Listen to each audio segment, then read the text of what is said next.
Just a terrific night here for Frank Robinson. Two ceremonies, one that started at the 5 o'clock hour and it ended just now. And the Orioles make it a very nice night here. Wei-Yin Chen pitches against Tyson Ross. The Orioles are trying to win over the Oakland A's tonight, make it a complete night. Gary Thorne, Mike Bordick next. O's and the A's on Masson.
We played the game, as they say, the Oriole way. The Oriole way is the correct way of playing the game. It's funny how things work out. You know, I mean, you guys won a lot of ball games before Frank got here. I remember that. But when Frank got to this ball club the next year, he kind of glued all the pieces together. And he did a tremendous job. I mean, it was a wonderful job, you know, and Frank, I just like to say that you and I finally caught up with each other. I stayed ahead of you for a little while, but you have finally caught me. You know, we went into the hall together, and we've done a lot of things together, but this is a great moment, you know, really, and I'm just so happy to be part of it. Frank Robinson set the tone with his intense play, with the force of his personality that resulted in pennants and World Series championships.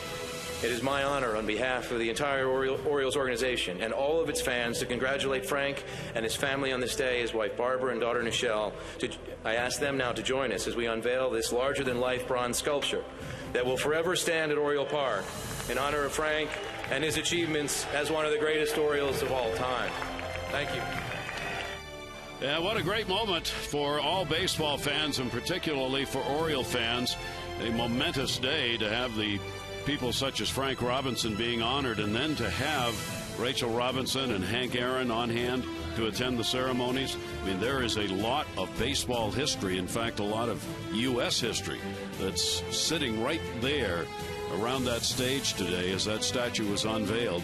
And, of course, it is just one of 6, as there will be 5 others of the great Oriole players to be honored. But what a way to start. Frank Robinson, today the Hall of Famer, with his family on hand, great friends, and other great Hall of Famers as well. We'll talk more about it as we go through our ball game tonight. And when we come back, it'll be the Orioles and the A's in Game 2.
So the O's get set to go against one another. This will be game 2 of this 3-game set, with the A's coming away with an impressive win last night. Back here with Mike Bordick. Mike, a chance to see the festivities going on around today. A really great day here at Camden Yards. A lot of fans came out around the picnic area to see the unveiling of the sculpture, but it's a really special day and one of a kind. Well, it sure is. You couldn't ask for more on such a cool, damp day to warm it up with Frank Robinson getting that statue unveiled. Awesome. One of the greatest Orioles of all time, one of the greatest baseball players of all time, surrounded by Hank Aaron, Eddie, of course, out there, Jim Palmer, just so many special people that mean so much to the baseball community and the Baltimore community. Just a great night. And one of the great roars that he got out there when he was speaking was he talked about the Oriole way, and fans, players, everybody kind of responded to that, and it's great to hear that again, and it was great to hear Frank say that.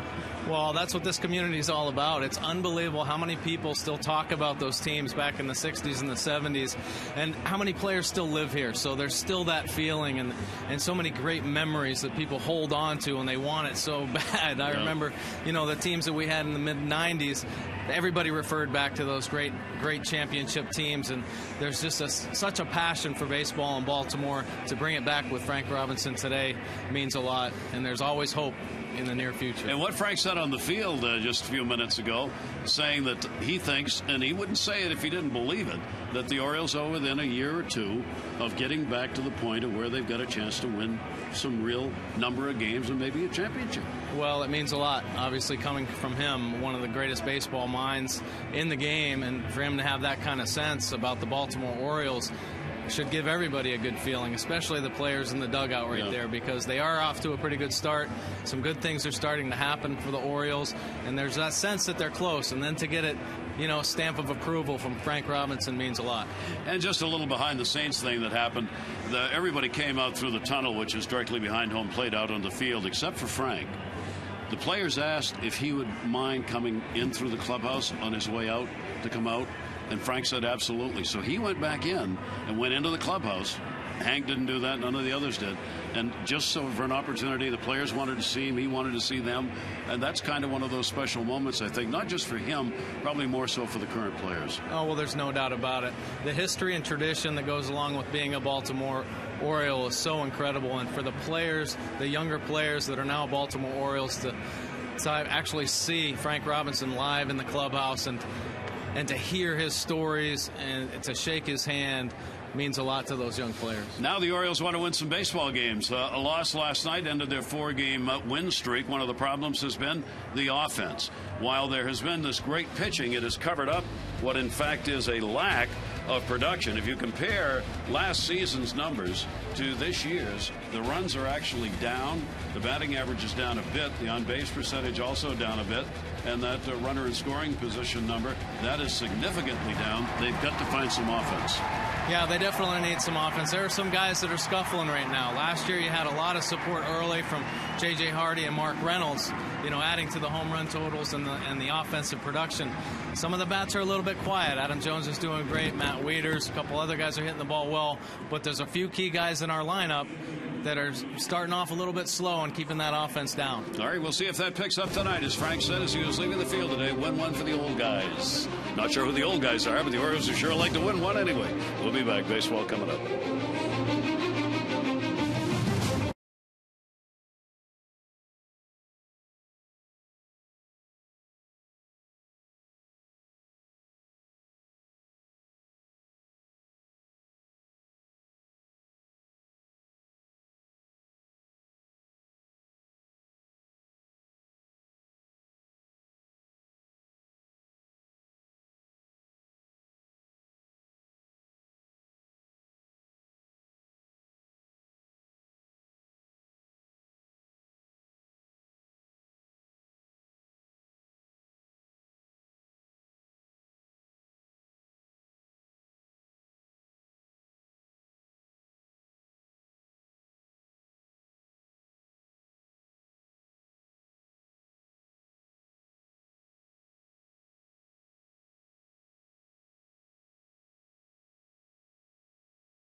And brought to you by Southwest Airlines. Find our fares online only at southwest.com.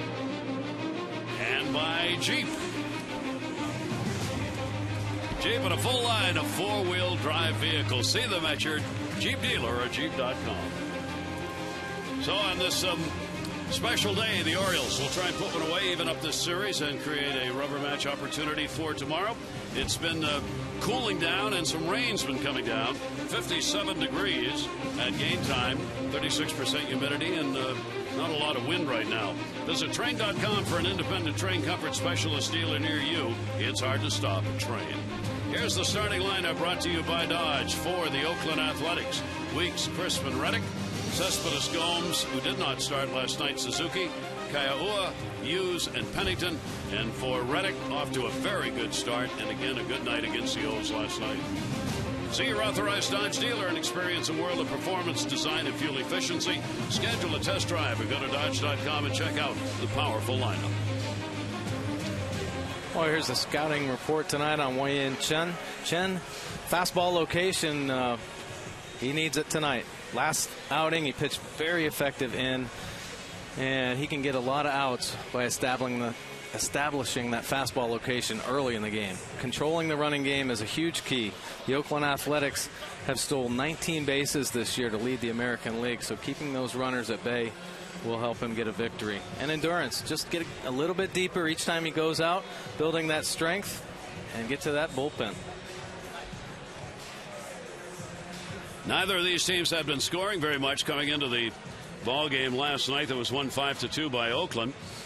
Each team had only 5 hits in the ball game last night, actually, but Oakland did what the Orioles had been doing, and that's using the long ball. So Buck Showalter's team regroup, come back, try and start a new win streak of their own. Oakland comes in with a 3-game win streak under Bob Melvin, and they are 11-10 now, 4.5 games out in their division, while the Orioles are just a game out at 12-8. Jamal Weeks will lead it off. Weeks had an 0 for 3. Grass is wet.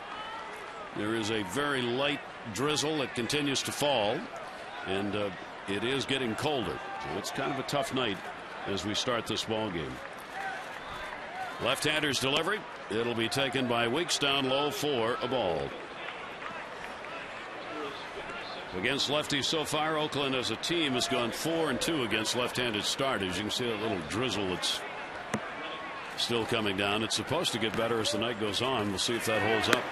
Weeks will take it up high, and a 2-0 count from Chen. Spring baseball. You know, it seems like wherever you go, there's going to be that cool air, and a lot of places the drizzle. You got to fight through it and make some adjustments out there. 2-0 count. Weeks with great speed. Love to get on any way he can, and that pitch is going to miss up high for a ball, and it's going to go to 3-0. Chen has walked 6 in the 17 innings work, striking out 15.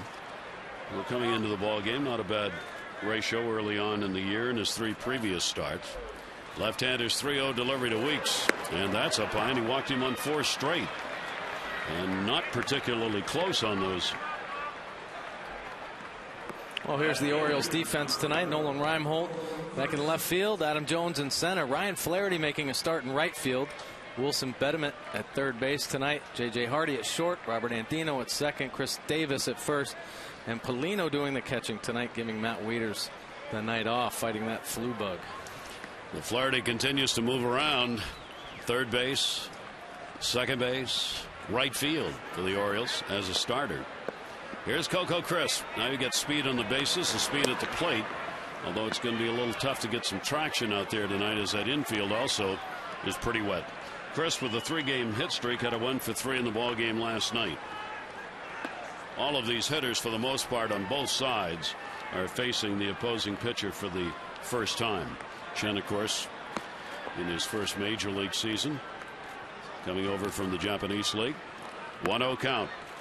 Weeks trying to get a read on the left-hander, and the throw over with Davis holding will get him back. Well, I think in this type of situation, when the Oakland A's offense hasn't faced Chen is at the advantage right now. I think Chen can get the scouting reports on hitters, and the veteran catchers can call the game and, you know, give them the locations and stuff. But hitters, if they haven't seen a pitcher, they just don't know what they're in for. They don't know what to expect. 1-0 delivery on the way, runner not going, and that is a strike on the outside corner. Eric Cooper's home plate umpire tonight. Marty Foster's got first. Tim Timmons back with his crew. He's at second base.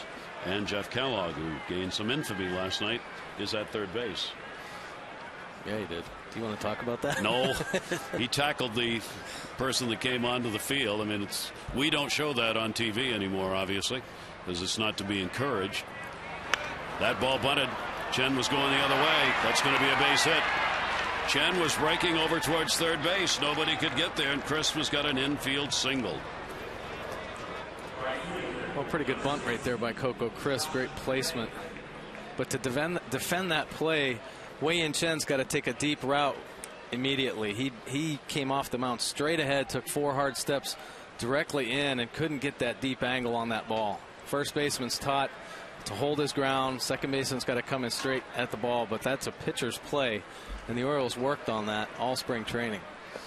And a play not made gives the A's a real chance early in the ball game. Runners on at first and second with nobody out. And the inevitable Josh Reddick is coming to the plate. Reddick had a 2 for 4, a home run, and 2 RBIs in the ball game last night. And he will take the breaking ball inside. Josh Reddick can't get enough of Baltimore. He was quoted after the ball game last night. I love coming here. I have no clue. Maybe it's because I made my major league debut here, but it keeps on working out. And what he's talking about working out is the fact that he continues to hit really well in this yard. And the pitch is going to be taken inside, and another 2-0 count. And Chen really struggling here with the first 3 hitters. There you see the numbers for Reddick. Chen, though, just getting behind. And the walk and the infield hit. And now Reddick's in a hitter's opportunity with a 2-0 count. Outfield plays him deep, 2-0. And Reddick will take it for a strike. Reddick has great success off lefties as well. A career 280 hitter. He's hitting 280 on the early part of this season off lefties. And if you remember last night in the ball game, Troy Patton was pitching, and Buck decided to go with Lindstrom instead to face Reddick. Yep, that's how good he is. That is how good he is off left-handed hitting. 2 ball, 1 strike count, and a big swing and a miss on that one, and it goes to 2-2. Well, good pitch, very tough pitch to hit, up and in fastball. There's a lot of hitters talk about Chen's deception, how that fastball sneaks up on it. He's not overpowering by any means, but he has some deception in his delivery where it's on top of you in a hurry. 2-2, runners off first and second base. And a check swing, and this is going to go full. So a full count, 3-2 with nobody out. Reddick, the numbers here at Camden Yards, hitting .441. 3 doubles, 4 home runs in 12 games in this ballpark. And he's got the ducks on the pond ahead of him with Weeks and Crisp and good speed in both. Chen with a 3-2 delivery. And a towering pop up to shallow left field. Reimold coming in.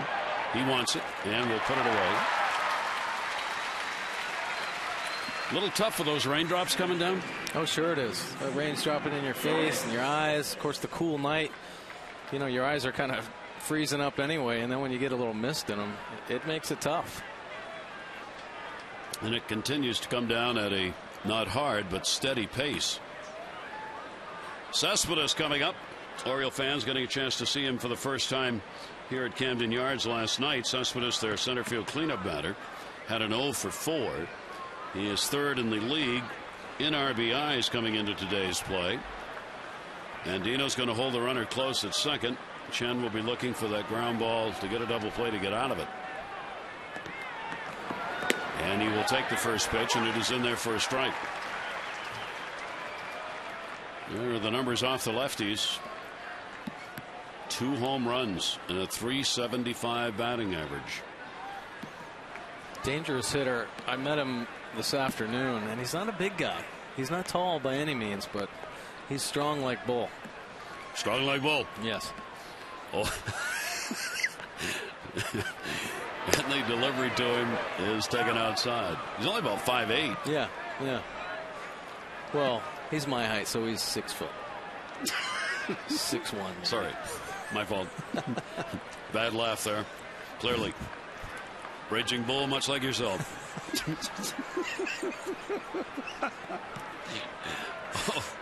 1-1 the count. Cespedes, alias Bordick. Runners are going. Double steal. Throw down to third. Had to be blocked. Good play by Bettamy to keep it in as Polino's throw on the other side of the bag. So it will be a double steal for Weeks and Crisp.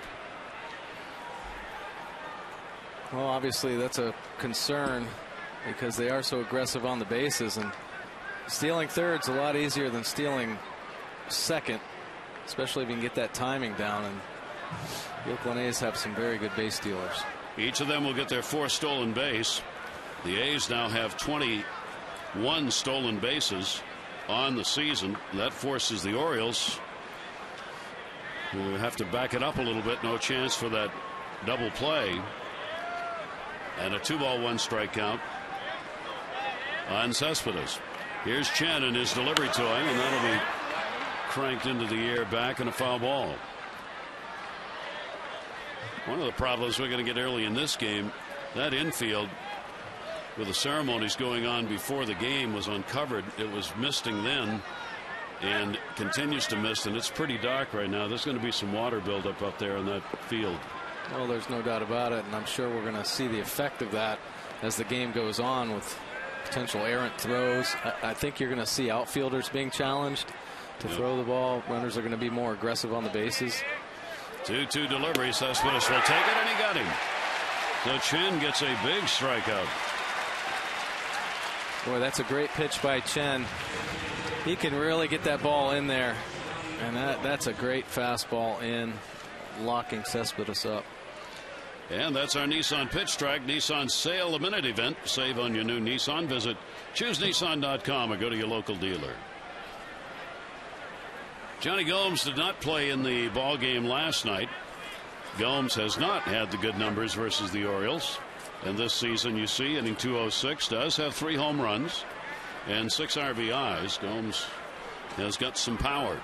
Gomes is the designated hitter for Bob Melvin's team tonight. 2 down, 2 in scoring position. And Gomes will take it away for a ball.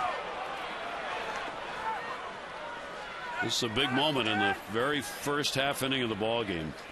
I mean, Chen's got a chance to get out of this, give up nothing. The A's with a base hit can easily score 2 runs. So a lot on the line here in this first inning. Chen with a look, the 1-0. And floats that one in. It'll be a little high. And again, a 2-0 count, and he's already up to 20 pitches. Well, the Oakland A's, I mean, the Baltimore Orioles have to hold them right here because the Oakland A's have the highest winning percentage when scoring first. This year, they're 8-0 when they score first. So they get a good stop right here by Chen. Good idea to keep him off the board. Gomes is only 1 for 17 against left-handers so far. A home run. 2-0 delivery. And that pitch misses. And the count goes to 3-0 with Suzuki waiting on deck. Chen has averaged 17.4 pitches per inning in his first 3 starts, which is exactly the American League average, 17.4. Obviously, this is going to add to it since he's up to 21.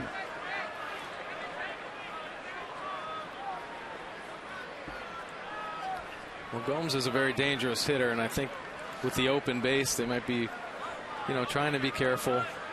Just keep working the perimeter of that zone. 3-0 delivery to Gomes, and he was taking, and he's on. That was a pretty good pitch. Chen is really beginning to wonder where are these pitches. He thought that was a strike. The dugout is giving it to home plate umpire Eric Cooper.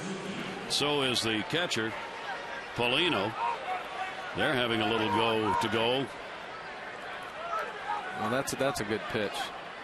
I mean, he's dotting that corner. That might not have caught that box, but he's going to need that pitch tonight. I think Polino's probably talking to him about it, and hopefully he makes an adjustment back there. Cooper's still looking over into the Oriole dugout. So the bases are loaded. Kurt Suzuki. Suzuki with a 3-game hit streak, 1 for 4 last night. Weeks, Crisp, and Gomes, the base runners. And Suzuki gets the opportunity. But there are 2 down here, so the Orioles and Chen still have a chance to get out of this inning right here. Suzuki out of the stretch, waiting on Chen, and the pitch will be taken up high. Well, some of these pitches Chen's not even close on. Some he has been, but going to go to the mound now and just try and settle him down here in the first inning. Rick Adair, the Orioles pitching coach. Yeah, he's just having trouble finding his release point right now because he's missing with that fastball up and away consistently.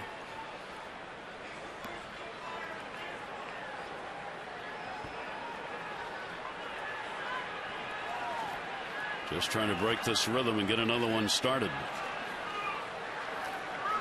And a 1-0 count. Chen last year 8-10, pitching in Japan. 2.46 earned run average. He walked only 31 in 164 innings, striking out 94 in the Japanese league. 1-0 count on Suzuki. Bases loaded, 2 down. Suzuki takes that, and it is in there for a strike. Crowd happy with that call. Little Bronx cheer going up. Yeah. Either for the umpire or the pitcher. I'm not sure which at this point. Chen with a 1-ball, 1-strike count. 2 walks in the inning and an infield hit have loaded him up. Here's the 1-1 delivery. Suzuki goes after that one and doesn't get it. 1-2. Yeah, real good pitch right there. Gets the confidence back, throwing that strike, and then boom, down and away. Great location.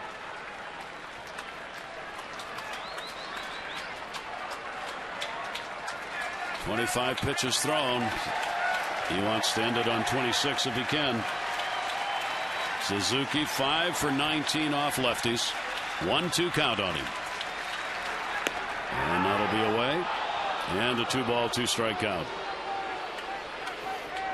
Well, he had an opportunity to mix it up a little bit there, ahead in the count. Still, you know, it's even now, but working that fastball in has been very successful with.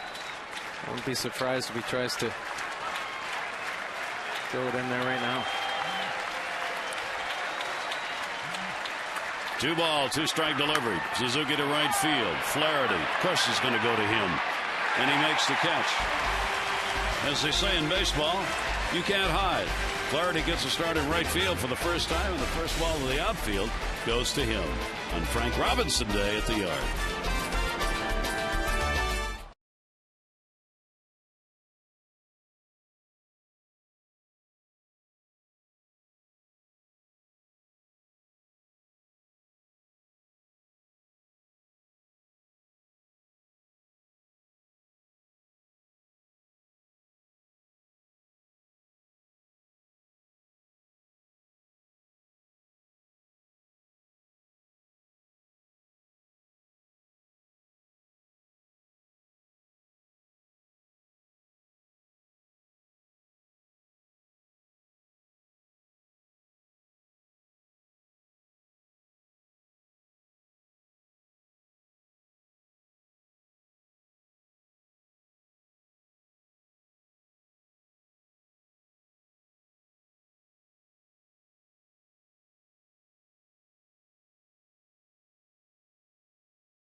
Nothing across in their half of the first inning. Take a look at the lineup for the Orioles, brought to you by Southwest Airlines.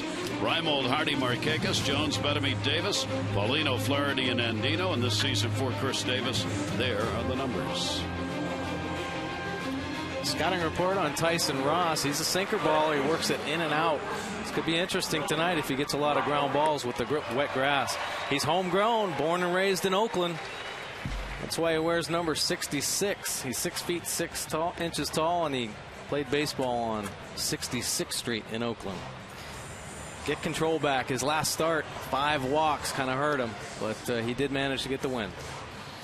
He is another young pitcher who has come through the organization very quickly. He went down to AAA to start the season and was called back up on April 17, so he wasn't there very long. Over the last couple of years, he's been up and down with Oakland. Last year ended up 3-3, 9 games, 6 starts with Oakland. Went on the DL, rehab, came back at the end of July, and was 3-2 with a very high ERA, over 7.6 in the minors at AAA after that. Here's Nolan Reimold. Reimold continued the streak last night. He's up to a career high 12-game hitting streak for Reimold. Hitting at .345, and he'll take the pitch outside for a ball. Ross, after his second win of the season, lefties have gone 7 for 20. Right-handers 4 for 26 off him. Reimold on that sinker that goes down and away, and the count goes to 1 ball and 2 strike. 1-2 on Reimold.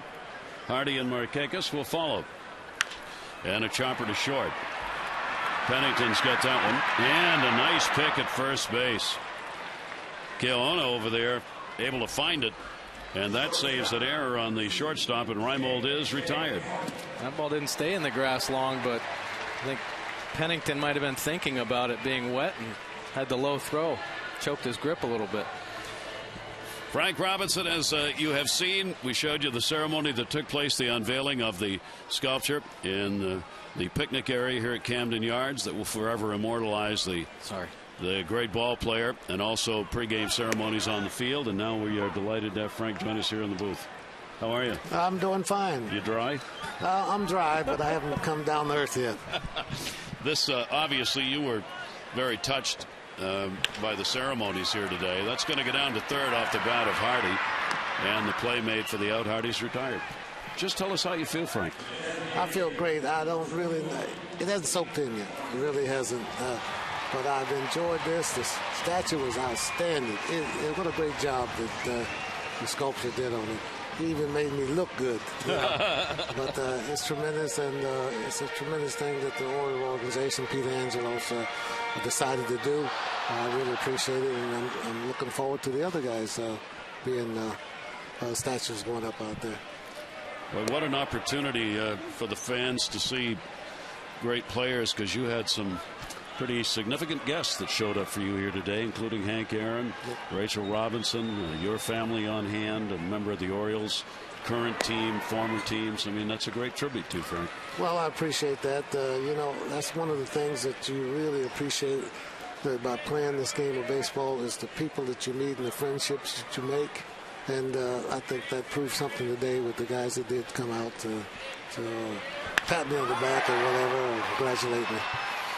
And that will be hauled in. Markakis retired as Coco Chris brings it. So a 1-2-3 inning for Ross, and in a hurry. Frank Robinson joining us. We'll come back and talk more with Frank in just a minute. No score after 1.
presented by Luna. Call for the Luna Double. Get your second room of flooring free. 877-241-LUNA. That is the sculpture which was unveiled today. And as we told you last night, Frank had decided he didn't want to see it. He'd seen the mock-up of it, but until today, he had not seen the finished product. What'd you think? I think it was outstanding. It went beyond what I thought it would be, because I've seen other statues, and a lot of them don't look too hot. But I'll tell you what, that was outstanding. I just can't say enough about it. And it was great. I couldn't imagine it would have come out that way. Yeah, that was really nice. I love the way you talk about the Baltimore community and how the teams back then were just family. And every player I talked to, Boog Powell, Jim Palmer, just that unity with everybody, the city and the team combined, was so special. Do you think that they can ever get that feeling back here again? Oh, absolutely. All you have to do is win. Yeah, I hear you. I hear you. And get involved with the community, too, you know. Right. You don't have to live here, say, but you can get involved with the community during the baseball season. Go out once in a while into the community, shake hands with people, just let them see you. And they will respond to you. These people, this is a great baseball city. This is great fans here. And they're just waiting to have a chance to cheer and a chance to come back here to the ballpark. That's the truth, Frank. That's going to be fouled back. We just put up your numbers of the Triple Crown season, something that seems almost untouchable. Do you think somebody else will win the Triple Crown? Do you see anybody around who can do that? Well, I don't. You know, Albert Pujols could do it, and I know he's having an off year right now, but he could do it because he can put up the batting average, home runs, and RBIs. But you have to be lucky. You have to get a few breaks, because you are competing in three offensive categories against every offensive player in the game. I mean, in the league. So you have to get a break. I got a break to where Tony Oliva had an off year average-wise, because he usually led the league in hitting in those days, 2 years before. But he had an off year, so I was able to beat him out in that department. In the other department, I had a good year. I have a question for you. You hit that legendary home run out of Memorial Stadium, and they put a flag up there. Do you think you could hit one out of Camden Yards? Oh, absolutely. I know it, too. Yes. Absolutely. No doubt about it. Yeah. All I have to do is miss the stands out there in left field, and you could clear that thing. Center field, really? Yes. I could go that way, but I couldn't go to the warehouse. You couldn't go to the warehouse the other way? No, you'd have to clear the warehouse for it to go completely out of the ballpark. I could. I got fortunate enough just to cut the corner of the bleachers in Old Memorial Stadium, and it went out of the ballpark because the bleachers it wasn't very deep. So I was like, but it didn't miss the corner of the stands by very much. Base hit here is put Kaiahua on with a leadoff single in the second inning. Hughes at the plate. He did not play last night. He gets the start at third. Luke Hughes, the Australian player, acquired after they lost their starting third baseman to a knee injury. So they're trying to find out who's going to play there this year, and Hughes is the one they are taking a look at. Frank, the obvious questions for people like yourself are the memories that you have, but what is the one that jumps out at you when you're asked that question? Well, I answer this way. I played this game for 21 years. I can't sit here and pick one thing out. Yeah. But what I do is I picked the 1966 season. Everything just fell into place. Hollywood couldn't have written the script any better. You know, you're traded here. You win a Triple Crown. You win the Most Valuable Player Award. Your team wins the American League Championship. You go to the World Series and you sweep the mighty Dodgers 4 in a row. It couldn't ask for any better. That was sweet. It was. That was sweet. It was. It was a great moment that Oriole fans obviously remember. Cliff Pennington coming up after the strikeout to Hughes. When you got traded over, I had heard you talk earlier about you were frustrated about that move because you had come up with the Cincinnati Reds, spent so much time there. Were you playing with a chip on your shoulder per se, or do you think it was just the team camaraderie that helped that transition? I had the chip on my shoulder after the deal was made. I took it to spring training, but when we came out of spring training, there was no chip. I was coming here to concentrate and focus on baseball, and the camaraderie we had and the magic we had as players, and the way we got along together and the way we played as a team, that's what drove me. That's what drove me. and the fan support here really fueled the fire. Frank, can you tell us a bit about your history with Hank Aaron? Where's your relationship with him go back to? Well, Hank and I competed against each other for quite a few years in the National League. Matter of fact, he was in the Sally League in the minor leagues the year before I was. Okay. And everywhere I went, Hank Aaron hit one here, Hank Aaron hit one here, Hank Aaron. I got sick and tired of that. And I came up in 1956. I would have come up in 55, but I hurt my arm. And there he was. Hank Aaron did it. Hank Aaron did it. And I could see it for myself in 56.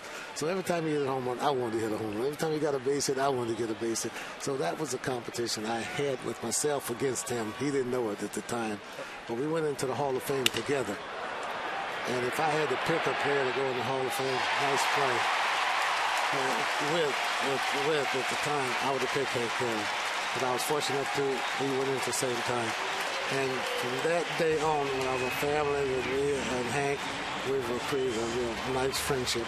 Real nice play made by Nolan Reimold out there to get the second out of the inning. Runner at first now, and 2 down on the top of the order. Weeks coming up. Was that what Hank was talking about when he said you finally caught him? Well, that's it. That's right. You know, Hank was in on one boom, and he wound up. You know, in my first few years in the big leagues, I was right with him in home runs. Seriously, about the first 4 or 5 years. And I said, I can get this guy. But this guy hit home runs when he was 40 years old. That you didn't think about it when he was 20. Yeah. You know, and that's what he was talking about. Yeah. And matter of fact, my speech was first. Yeah. He came after me at the Hall of Fame, and I told him, "Yep, I finally caught you, buddy." Well, what a great memory, Frank. We can't thank you enough for number one, just for being who you are and for what you've given to this city in baseball, but for taking time to come up here and join us. We really appreciate it. Well, Thank it's you my so pleasure. much. Thanks for having me. Yeah. It's always a pleasure to come back to Baltimore. Yep. I enjoy this. It's like home almost to me, and I hate to keep saying it because it sounds corny, but I have a special place in my heart for this city. Well, this city certainly has a place in its heart for you, and obviously anytime you come right in here and sit down and talk baseball anytime you want. Yeah. Well, thank you. Thank you for having me, Gary. Thank you very much. Really appreciate it. Frank Good luck Robinson to you on his day here with the sculpture being unveiled. Frank down on the field with the ceremonies and time to join us up here.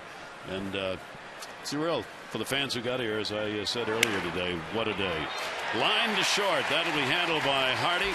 Weeks is retired, and that will do it in the inning. No runs, 1 hit, no errors, and a base runner left on. Jones, Bettamy, and Davis due up on Frank Robinson Day.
There's the unveiling. And a great day here at Camden Yards. Frank Robinson, the celebration, the unveiling of that great sculpture. And then he threw out the first pitch to Nick Markakis. And now what he wants is a win from the Orioles here tonight, as he and the family staying on to watch some of the ball game. And number 20 honored tonight, the first of 6 in the Legends Series here at Camden Yards. Seasons with the Orioles: 300, 179 home runs, 545 RBIs, 2 titles, 2 World Series titles. Very impressive, huh? Wow. They went to the World Series 4 times though when he was here. So, boy, what a player! What a humble guy too. You know, really taking the credit away from himself and giving it back to his teammates in the city. He's as Hank Aaron said in his speech today, Frank Robinson's a gentler, softer man than most people think, because when he played, he had that. I mean, he had it. He was ready to go, and he came out and competed, and it was tough stuff. But off the field, he's a much softer guy, very likable, and really enjoy him being around him. And to talk baseball, you can just tell the way he was going. Huh? He loves to talk baseball. Yeah, he sure does. He loves it. I think he wouldn't have minded staying up here for the whole game and talking about it. You got to be careful, Mike. It's your first year, you know. That contract's. Here's the 1-2 delivery down the line. That'll be foul. Jones up. Adams got a 6-game hit streak. He continued it with a 1-for-4 in the ball game last night. Doesn't look like it's drizzling out anymore, does it? I'm looking at the puddles on top of the dugout, and they look like they're pretty calm, and I don't see a lot coming down through the lights. If it is, it's really light. There's a broken back ground ball up the middle. Weeks right over the bag. Running throw. Nice play, but not in time. So Jones beats it out for an infield hit to lead off the second inning. Nice play all the way around here. Jones chopping one over the middle. Weeks makes a nice play on the shortstop side of second base. Great pick, but Adam Jones hustling down the line and gets the call.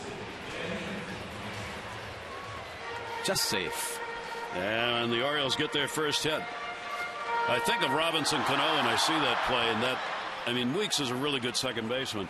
Cano probably would have made that throw at chest high.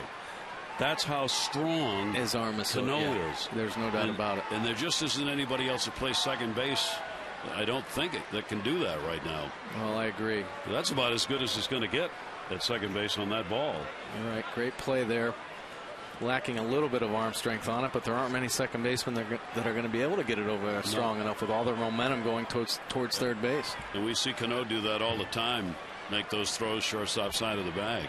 Here's Wilson Betemeet. And Betemeet will take the pitch for a strike. He's got a 3-game hit streak going.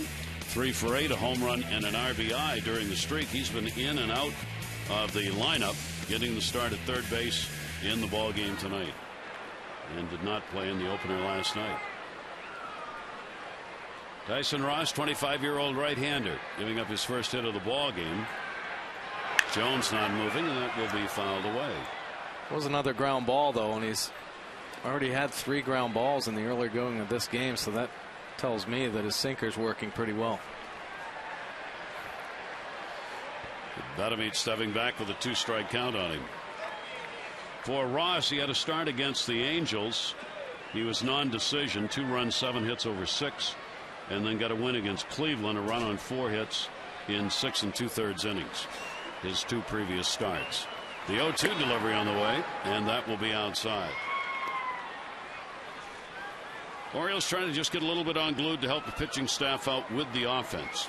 As the Orioles come in ranked 11th in average and 10th in runs, they are 3rd in home runs, and therein lies the difference. They've drawn the fewest walks of any American League team. 1-2 delivery. Betemeet will watch that one down low, and it goes to 2-2. Well, one of the things the Orioles really tried to focus on this spring training was, increasing that on-base percentage, drawing walks, seeing pitches, trying to get a starting pitcher out of the game just by his pitch count, get him out early. Unfortunately, here in the early going, haven't been able to do that. Betemeet off the fists. That will be right behind the dugout, and no play on that one. Dan Duquette obviously had a meeting with the team about that, and it's pretty obvious. The more times you get on base with our power potential, the way we've been hitting home runs here, the more guys you get on base and the home runs go out, the more runs you're going to score. Yep, that's something the Orioles will have to continue to work on. Their on-base percentage is 11th, along with being last in walks in the league. 2-ball, 2-strike count. Betemit waiting, and that's going to be down low. And both these pitchers having to work a little bit in this ball game. A quick first inning for Ross, but now he's struggling a bit to find the strike zone, and the count goes to 3-2. Well, Betemit making him work, as you were talking about. His last outing, he had 5 walks, so a little bit inconsistent. None in the first outing, 5 in his last. 3-2, runner goes. Betemit down the line in right field. That's going to be a foul ball. But Showalter had Adam Jones going, and fair ball, he scores. Adam will circle the field completely and head back to first base. Betemit will come back. Mike mentioned Tyson Ross is out of Oakland, California, and his record over the last 2 years with Oakland, 4-7 with a 4.18 ERA. In those 2 years, he's been in 35 games, only 8 of them as a starter. No AAA experience prior to this year, and only 9 games at AA, and only a week of AAA this year. 3-2, Jones is going to go and gets back to the bag. So Oakland's pulling their pitchers, their young pitchers along. Although he is 25 years old, they're pulling their pitchers up in a hurry. Tyson Ross did his pitching at the University of California. All Pac-10 player for 2 years. 3-2, runner goes again. That's going to be a base hit. Jones will make the turn and head to third. Betemit's on. Reddick will get it in. The Orioles cover the corners. Nobody out.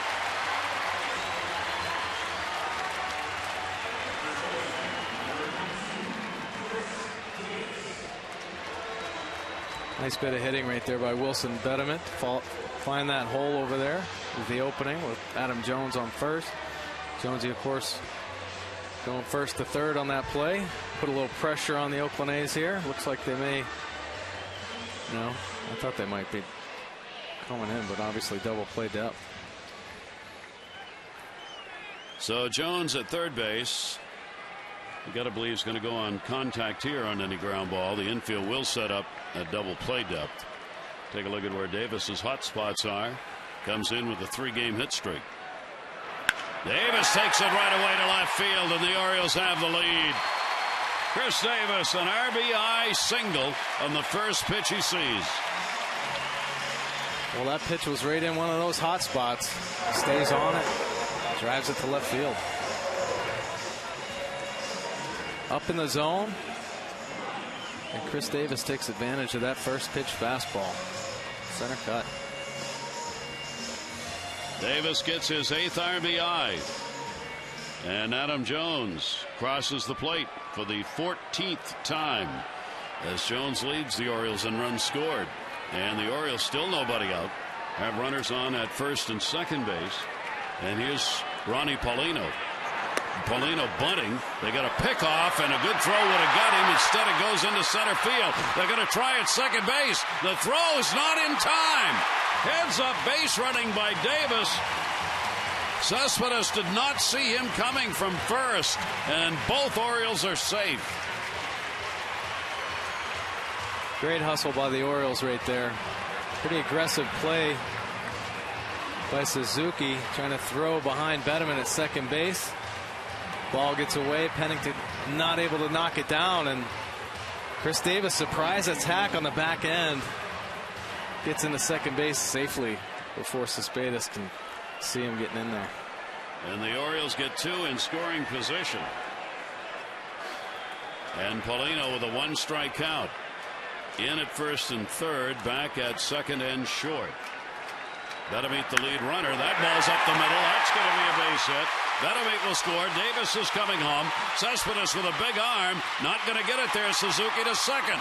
And Oakland throwing the ball all over the place, except where it needs to be thrown.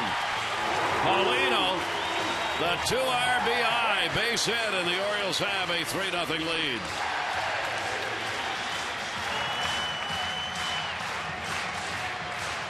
Nice piece of hitting right there by Paulino. When you get in those situations, you're thinking just hard to the middle, and that's exactly what he does. Base hit right there. Scoring 2. Nice job. So Paulino getting a start with Wieters getting the rest, gets his second and third RBIs. Paulino's hitting over 380 in limited at bats. He's had 9 hits now and 22 at bats. So on the days he's getting a chance to play, he's producing. He sure is producing. Super job of hitting, not trying to do too much right there. Also want to tip my hat to DeMarlo Hale on that send. We had talked about the grass potentially being wet. Cespedes has a strong arm out there, and that's an aggressive call. Probably saying, hey, potential to throw that ball away, and the A's have been kind of throwing it around a little bit. They have. Suzuki's throw down to second almost ended up going into the outfield. So the Orioles with a runner at second. 3 runs in. Here's Ryan Flaherty. And Flaherty will take it up high after a visit to the mound, trying to get Ross settled down as Kurt Young, the pitching coach, went out and had a brief word. There's Paulino with the 2 RBIs on at second base. Flaherty with a 1 for 4 in the ball game, and that will be fouled off. 1 for 4 last night for Flaherty.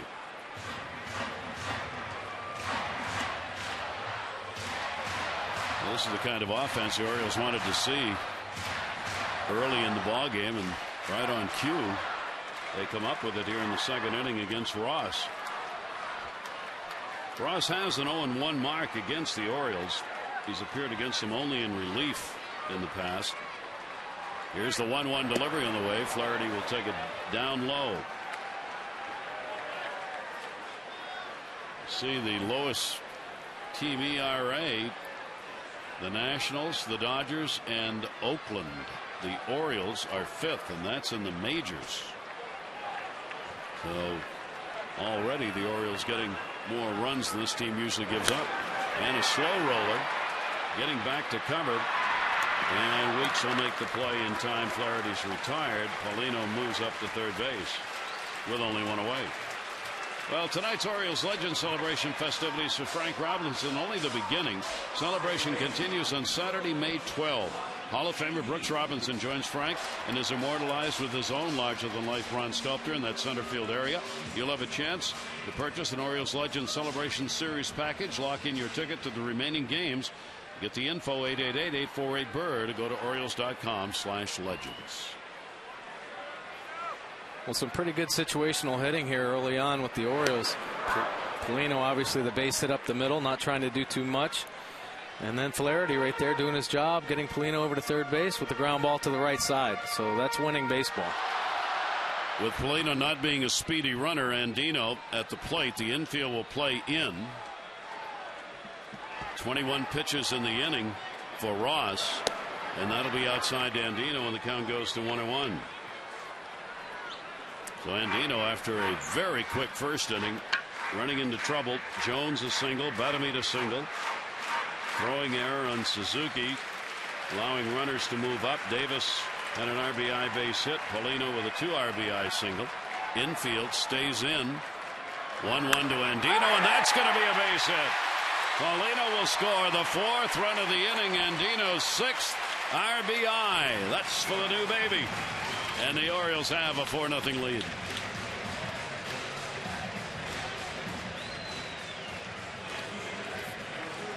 Well, another great successful situational hitting moment by the Orioles here in the early going. Infield drawn in and gets by Cliff Peddington at shortstop. Good job just staying hard to the middle, not trying to do too much. Still only 1 away. And Andino back to the bag with Reimold at the plate. Andino, no stolen bases, caught once. Suzuki's thrown out 8 of 15. Ross will keep an eye on Andino. Reimold will take the pitch, and it will miss for a ball. Reimold grounded out his first time up. So the Orioles, for a change, are getting their runs off something other than homers. Singles. 4 RBIs, and all of them coming on base hits. Here's the 1-0 delivery. Reimold fouls that one straight down. Well, you can't rely on the long ball all the time, and so this is a good sign, you know. String together some base hits and good things will happen. And the situational hitting, obviously. Flaherty getting Polino over, and Polino driving that ball up the middle has amounted to some runs scored here in the second inning.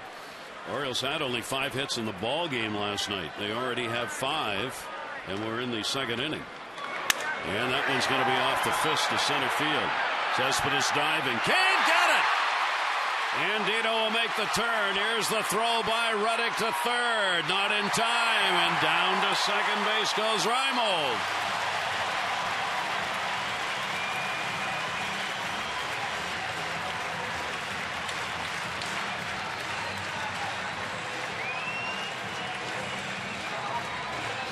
Right now, Bob Melvin would like to take his team back to the clubhouse to start all over. Yeah. A broken bat. Base hit to center. I think Cespedes just kind of started his dive or slide a little bit too early. Andino very aggressive when he sees he doesn't come up with that play. Gets to third base easily. And Nolan Reimold stays aggressive behind him. So runners at second and third with 1 out. Orioles taking every advantage to get the extra base. Infield in and fouled off by Hardy. The Orioles already are 3 for 4 with runners in scoring position in this inning. A.J. Hardy grounded out his first time up. And Bob Melvin doing some pacing here as his starter has given up 4 runs on 6 hits in the inning. Infield creeps in a little more. Hardy puts it up in the air. Cespedes got it in center, tagging up. Andino throw will come to third. RBI for Hardy. And the Orioles have a 5-0 lead.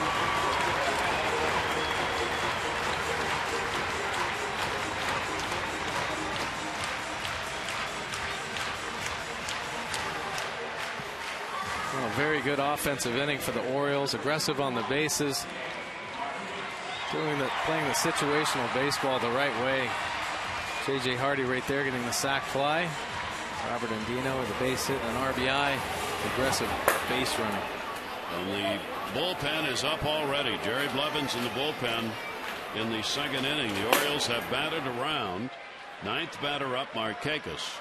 Flied out his first time up. Runner at second, 2 down. And the pitch will be taken inside for a ball.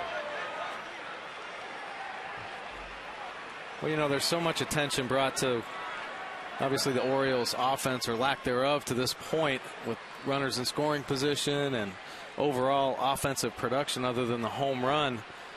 But I think the Orioles have a good mentality. Every day they remind themselves, what do we do tonight?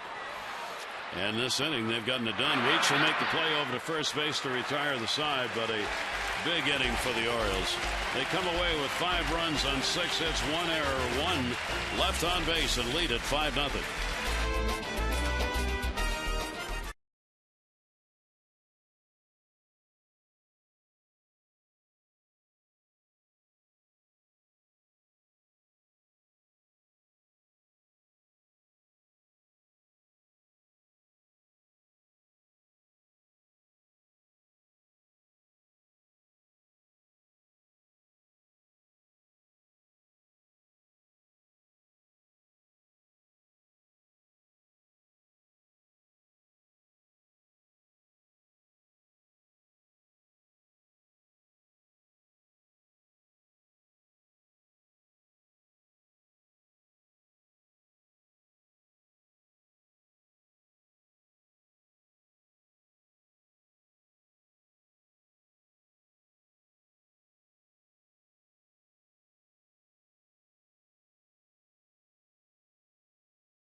Number 20 for Frank Robinson. And the unveiling of the sculpture today, and Frank sticking around for the ball game, celebrating some Oriole runs here as the Orioles get 5 in the second inning and bat around. So let's see if Chen can settle it down here and get that pitch count down. He's gotten out of a couple of jams, leaving the bases loaded in the first inning, and a fine play by Reimold in the second inning that helped prevent any Oakland scoring. Reimold on a diving catch on Pennington's line drive with a runner on. Here's Coco Crisp. Chris with a single and a stolen base. Chris now has a 4-game hit streak. Shows bunt and will take the pitch for a ball. Chris playing through the inner ear infection that many thought was going to put him on the DL yesterday. Came out, said nope, I'm ready to go, and stays so. He's appeared in just 2 of the last 10 games they've played. And that pitch is taken inside. 2-0 count. Chen has had just 5 of 11 first pitch strikes, and he's falling behind hitters consistently 2-0 early in the ball game. Crisp up the middle. That's going to be a base hit. 2 for 2 in the ball game. Our Maryland Lottery Strike It Rich contestant of the game, David Ensor from Parkville. David, you've already won $500 for being selected. For every strikeout the Orioles pitch during the game tonight, you get 100 more from the Maryland Lottery. See how you can turn non-winning Strike It Rich scratch-offs into cash. Enter to win great Orioles prizes at mdlottery.com/strikeItRich. Here is Josh Reddick. Reddick flied out to left field his first time up. Hit number 3 for the A's.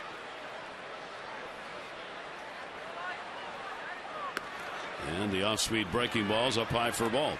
Yeah, Chen having trouble getting ahead of hitters right now. It was a problem last night for Jake Arrieta as well.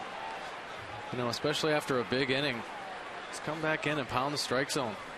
You know, you don't want to fall behind, and Coco Crisp took advantage of a 2-0 fastball.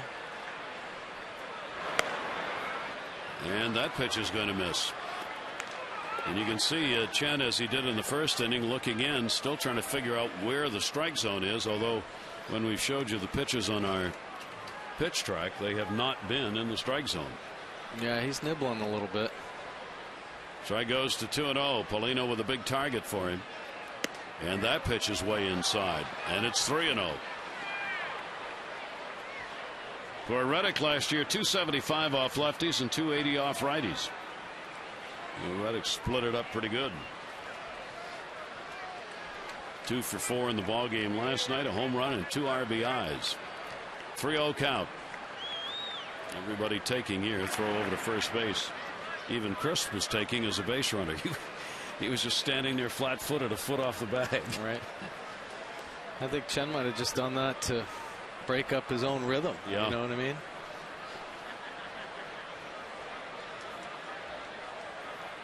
Reddick waiting on the 3-0. He stands out. The pitch is in there for a strike.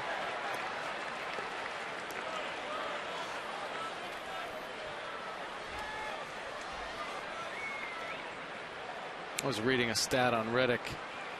His 13 career Major League home runs. 6 of them have come against the Orioles. Yes. I know we've talked about his numbers. But man, oh man. He can't see enough of the O's. And that one is going to be foul back. So Chen comes back and gets the count to 3 balls and 2 strikes.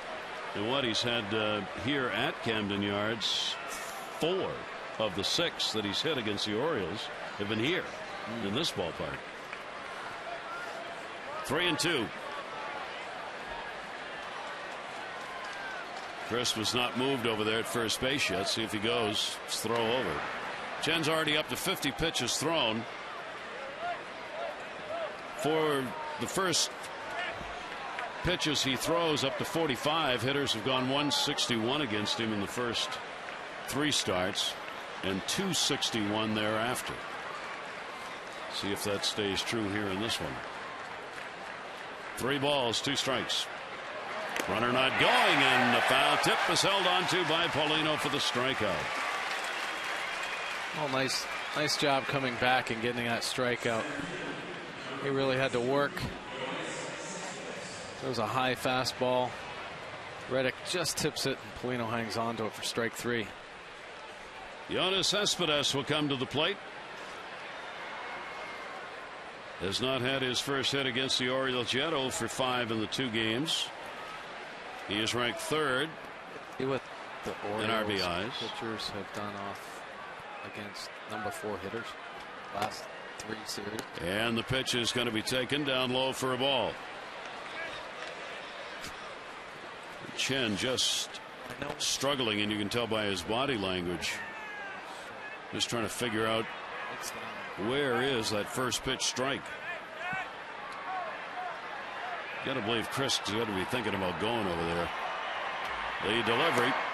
That'll be foul. Nope, just swung on and missed. And a 1-ball-1-strike count. RBI leaders starting the day. Josh Hamilton with 22 for Texas. Nick Swisher 21 for the Yankees.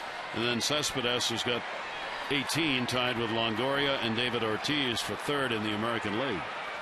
I'm sure those numbers changed a little bit today.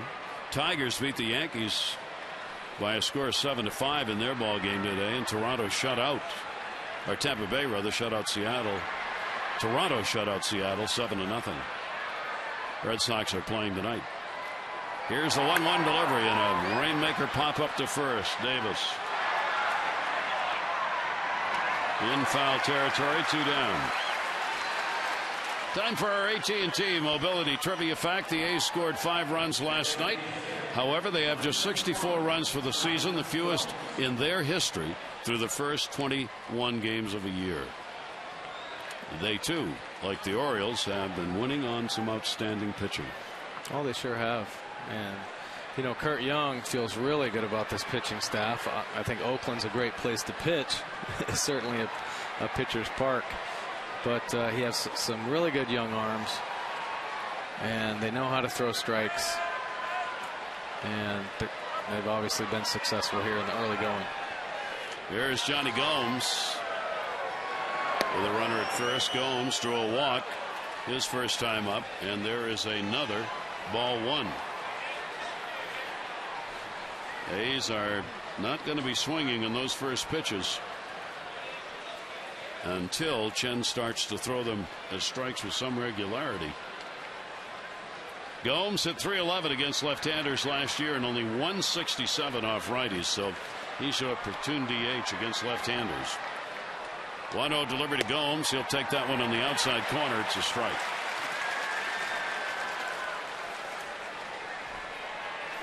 Well, that's a good pitch there, but falling behind, like you just talked about, it's pretty dangerous. Is there some? Gomes is a pretty powerful hitter, and you know the Oakland A's lineup, even though their numbers aren't there, tell you what, any hitter, if they give them a hitting count, and they're going to have more success. Chris has been over there for a long time at first base with that leadoff single. Gomes will take that one away, and a 2-ball-1-strike count. So Chen has found a way to get the outs so far in these first 3 innings, but he's doing it in the most difficult of ways. 57 pitches, not throwing first pitch strikes, falling behind 2-0. Leadoff man has been on base all 3 innings. You can't make it much tougher on yourself as a pitcher than that. Here's the 2-1 delivery. Gomes will take it, and that's a strike. 2-2.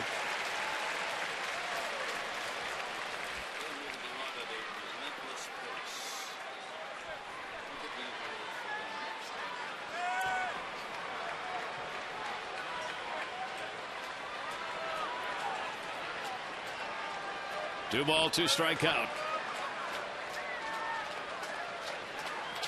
If Chris goes, he does not, and got him. I don't think he liked any of the calls at the plate, but Chen certainly does. As he strikes out 2 in the inning, a runner left on. Orioles lead at 5-0.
Orioles.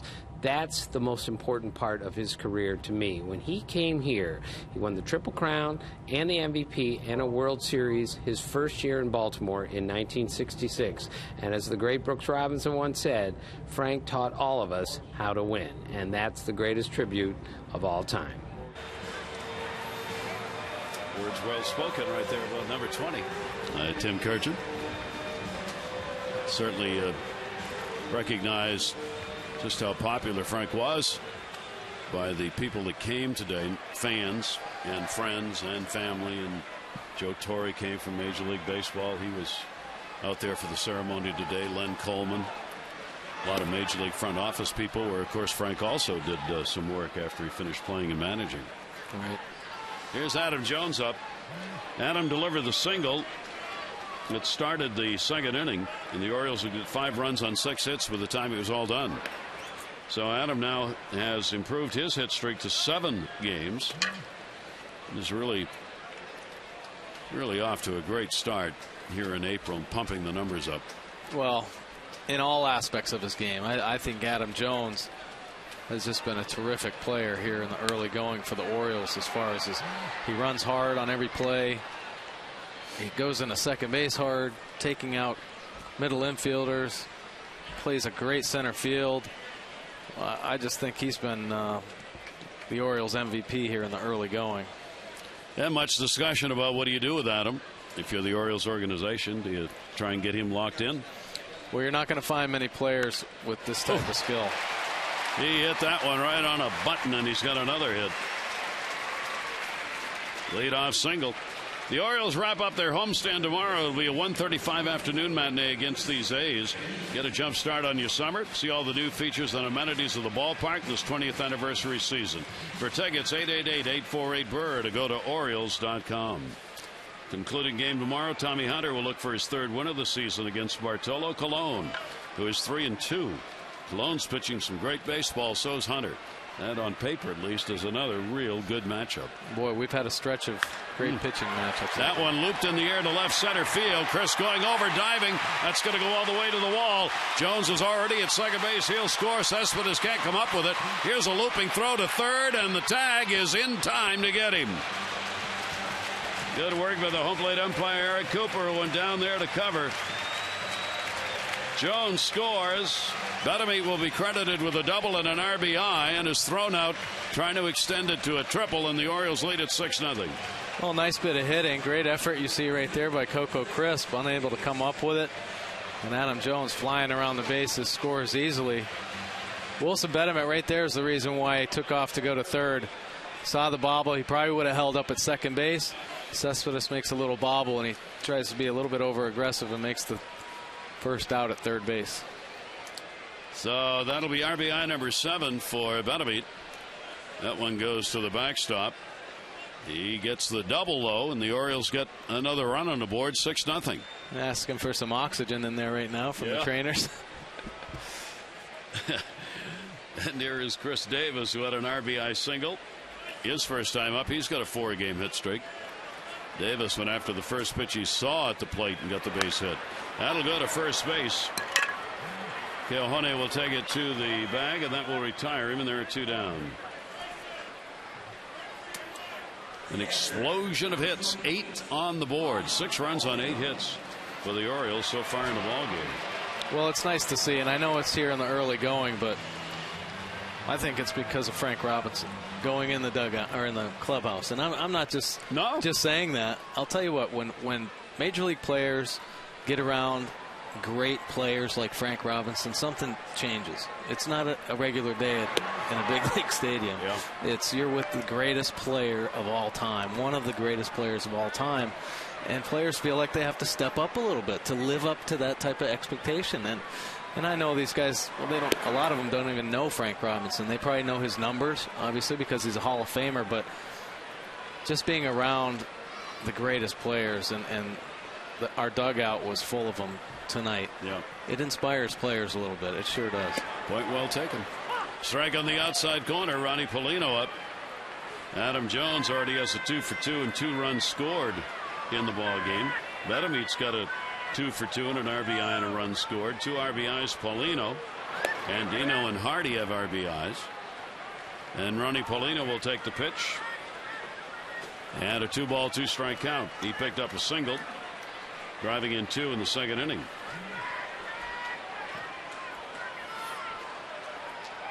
Ross with a delivery to him, and that is swung out and missed.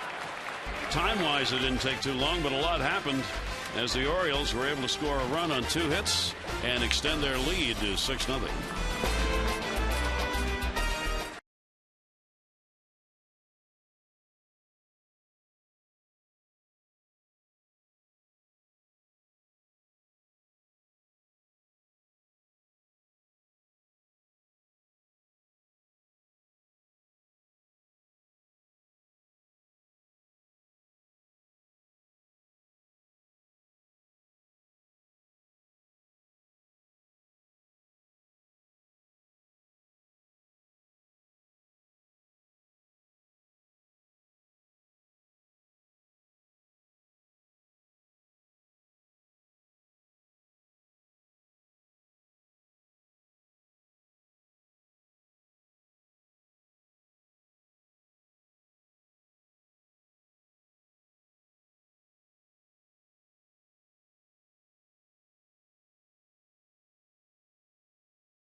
Just a reminder, as you enjoy a cold one, to look forward to Miller Time later in tonight's game, brought to you by Miller Lite. Barry Thorne, Mike Bordick with you as the Orioles trying to set up a rubber match for tomorrow. Chen, right now, just trying to get through 5, so he might have a chance to win this ball game. He's got a 6-0 lead, but he continues with that pitch count way up there at 59. Yeah, he's got to start getting ahead of hitters. He has been doing very well at throwing that first pitch strike, falling behind early, and he's pretty lucky he hasn't been hurt. He struggled in that first inning to get through, but consistently falling behind guys and just working way too hard. 5 for 14 in first pitch strikes. He had no first pitch strike in that third inning against Chris Reddick, Cespedes, and Gomes. Here's Suzuki, and he doesn't get one here either. Suzuki flied out to right field his first time up. Kurt Suzuki with a 3-game hit streak for the catcher of the A's. 6-8-0 for the Orioles, 0-3-1 for the A's. That will be foul back and no play. Suzuki's arm has dramatically improved at the start of this season. Last year he only threw out 19% of base stealers. Not good. This year he's thrown out 46% of base stealers. Pretty good jump right there. You know, a lot of that too might come from just pitchers' deliveries, you know, getting quicker to the plate, because as soon as, you know, the throw out percentage is too low, you have to go with the times. You have to look at your starting pitching. Are they quick to the plate? Are they slow to the plate? Obviously too slow to the plate, so they probably worked on that, much like the Orioles have. Yep. And they got their old pitching coach to a new pitching coach. That one just poked into right field. That may not be too pretty, but that's a nice piece of hitting right there by Suzuki. The only way he was going to get the bat on it, and he just drove it between first and second base. Right. Good things happen if you can get the good part of the bat on the ball, and he just drops the head on it. Stays inside it enough, fights it off the other way, gets a base hit. So Suzuki's on a 4-game hit streak for him now. And that will be hit number 4. The leadoff man has been on all 4 innings for the A's in this ball game. It's been a tough battle for Chen, and he hasn't been hurt yet. Obviously his pitch count has been hurt, but he's got to be careful. You're, you know, treading water here. Gayahoa delivered a single his first time up, and that one right back at him. Ouch. Chen will go to first, but I'm not sure he's okay.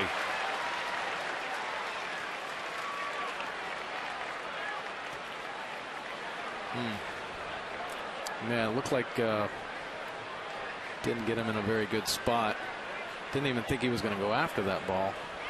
Buck wants to take the interpreter out. He's asking the first base umpire, Marty Forrester, if he can do that, and the answer is yes.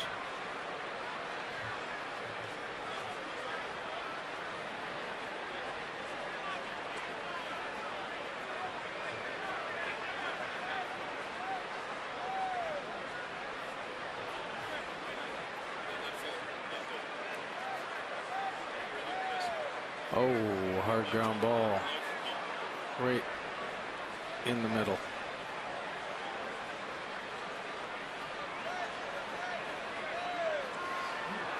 Yeah, that got him pretty good.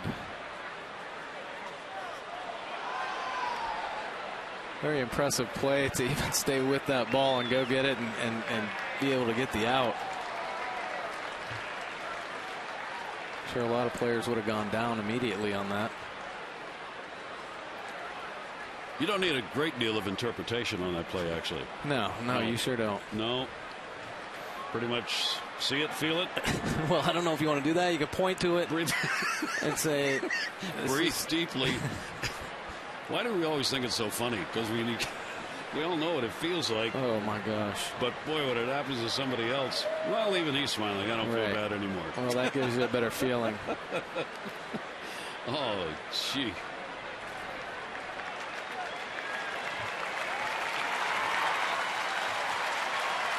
See, that's another interesting thing. When you go out there, it's a medical visit for Buck Showalter, so it doesn't count as a trip to the mound. You're only supposed to talk about the injury or the medical part of it. How would he know? How would the umpire know what he's talking about?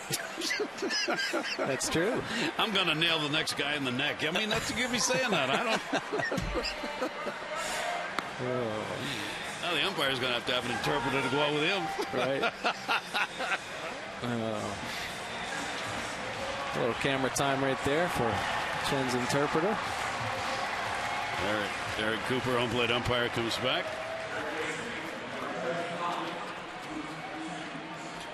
And a runner's on his second base with one down. Suzuki went down to second on the ground ball out, which amazingly, as Mike said, was made at first base. Here's Luke Hughes. He was called out on strikes his first time up. Hughes claimed off waivers from the Twins last Sunday.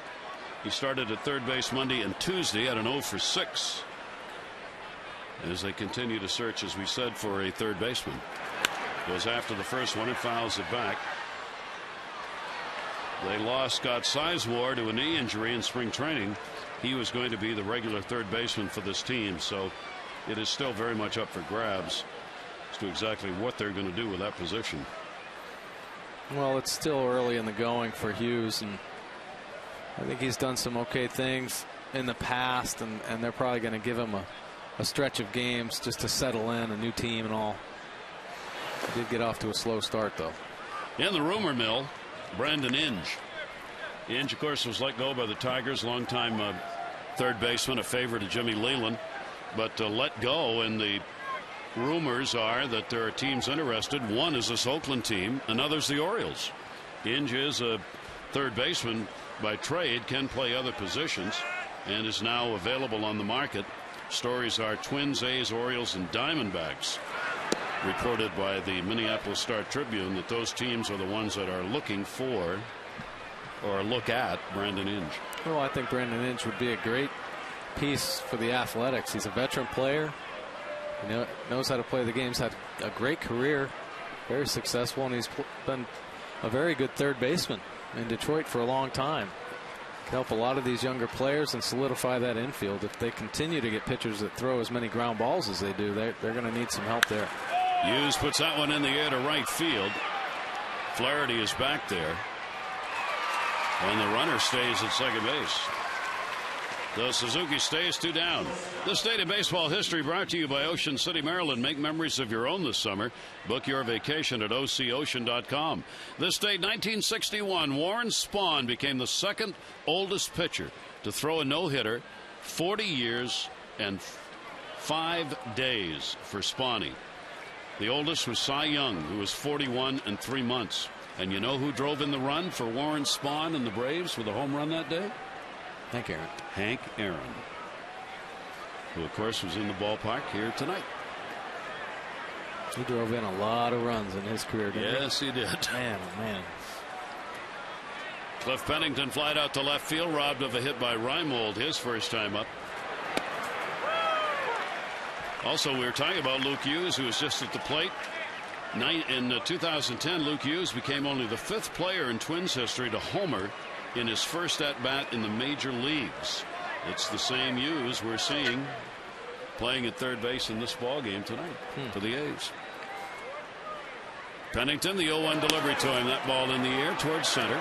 Jones is over. And he's got it. So Chen recovers from the first batter on. And the ball that went right back into the midsection and gets the final outs of the inning.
And honored today on Legends Day, and between innings, there he is watching the ball game. His wife Barbara and daughter Nichelle being recognized by the crowd here at Camden Yards.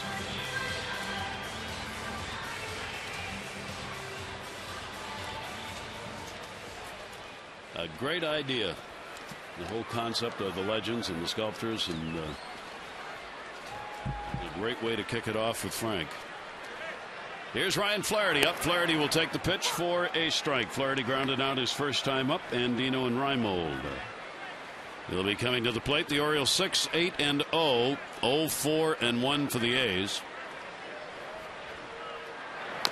Fouled off. What's happened here in this ball game is that the A's have left 6 on base. The Orioles have left 1. So the Orioles have gotten them on and gotten them in. The A's have gotten them on and left them there. Rob Melvin's team struggling tonight, and Buck Showalter's doing extremely well, and they've had a chance to push a run across the plate. The rain has started to fall a bit harder, and a slow roller. Pitcher will cover, and they will get the out. Ross got over there in time. And our PNC Inside the Numbers brought to you by PNC for the Achiever in you for Tyson Ross versus the American League East as compared with the rest of Major League Baseball. If you tried to explain why, other than saying there are good teams in the East, you'd probably be lost. I bet there are a lot of pitchers that have those kind of numbers against the American League East. Yep. There's some really good lineups when you roll through here. Yep, and he has struggled with them. And the pitch will be taken inside. It's a tough night. It's cold. It was raining at the start, stopped for a couple innings. Now it's picked up again. Here's the 1-0 delivery. That's going to be a base hit, Andino. So he's back on track after missing a couple of games. He's got 2 singles, RBI, and a run scored in this one. Our Old Dominion game flow. The Orioles picking up in the second inning 5 runs on 6 hits as they batted around, as Ross was touched up hard and continues to be, while Chen has all kinds of problems, except he hasn't given anything up. All kinds of people on base, behind hitters, leadoff batters on, but it's 6-0. Down to third and fouled by Reimold. Right. Chen has been living on the edge and fortunately been able to work out of some trouble. And the Orioles offense have been taking advantage of every opportunity with some great hitting, great at bats. Their approach with runners on base has been perfect tonight. Thinking hard to the middle. We've seen a number of balls driven right up the middle. Just saw Robert Andino drive one up there. Great swing. So not trying to do too much on the sinker baller. Stay inside the ball and up the middle is the approach they're taking, and been very successful. 0-1 the count. Reimold is single and is grounded out. Nolan's got a 13-game hit streak going and some big offensive numbers, hitting at .351 with 5 home runs, 10 RBIs. He's not listed among the leaders in the American League because he does not have enough at-bats yet. He will. The 0-1 broken back ground ball. Pennington, Weeks, relay, and they turn the double play. No runs, 1 hit, no errors, nobody left on base. We've completed 4 here at Camden Yards, and the Orioles have the lead.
Is brought to you by AT&T 4G LTE with speeds up to 10 times faster than 3G. AT&T Rethink Possible by BMW, the ultimate driving machine. With Mike Bordick, I'm Gary Thorne. Frank Robinson Day here at Camden Yards, and he's brought some good luck to the Orioles, who try and take game 2 of this 3-game set after losing the opener last night 5-2. And we'll try and set up a rubber match for the 1:30 game tomorrow. Tommy Hunter and Bartolo Colon. The Orioles will move on to play at Yankee Stadium. The pitching matchups set for that one. Jason Hamill, Hiroki Kuroda. Brian Mattis goes against Phil Hughes, and Jake Arrieta and Ivan Nova are the scheduled starters against the Yankees.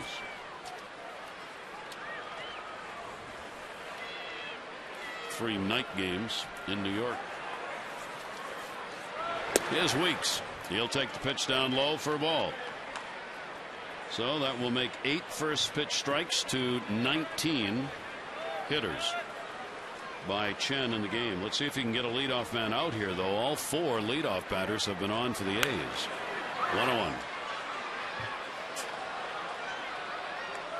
Well, he unfortunately hasn't been able to establish that fastball command and finding that release point, but you tip your hat for the way he's battling. Yeah. You know, he's been in trouble every inning, and he just keeps battling, and that's a sign of a winner right there. It's only 4 hits, and they're all singles.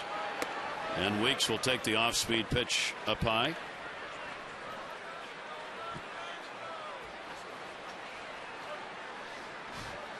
Outfield moved in a couple of steps on Weeks. He'll try and punch the ball in. Here's the 2-1 delivery on the way, and that one's going to go to short. Hardy on the backhand. That's a nice play. That was kind of funny. I think, Mike, you correct me if I'm wrong here. Hardy was going to backhand that ball, set, get ready to throw, and then he realized he knew Weeks was running, but he suddenly remembered it, and he never set himself. As soon as he got the ball, he just quick release. Wait, I got to get rid of this. Yeah. Oh, you can see him smiling right there, looking at Andino. He realized who was running, because you could see him mentally thinking, "I've got time. I'm going to get set." And then was like, "No, I can't." Right. I mean, he hit the ball pretty hard, and it got out to JJ, but Weeks is getting out of the box pretty quickly. You watch how he fires this. Gets in great position and doesn't even have to take a step or anything. Just transfer and throw and gone. Because if he'd taken a step to set, he wouldn't have got him. Well, you're right. He would have been safe. You're exactly right. And the manager for the A's, Bob Melvin, the only thing he stressed with his team in spring training was run hard on the first base line. Every time you get on base, 90 feet, go as hard as you can, and you won't have a problem with me. Because they have some guys who are going to get some infield hits, and one of those is Weeks. Crisp will foul that one back. He's had 2 hits in the ball game, a couple of singles. Also has picked up a stolen base. There was some running going on in the first inning by Weeks and Crisp as they each picked up a stolen base. This Oakland team leads the American League in stolen bases. Here's the 1-2 delivery, and that will go foul the other way. Right, that was a tough inning. The leadoff base on ball, the base hit, stolen base, 2 stolen bases, and Chen worked tough and got out of that inning unscathed.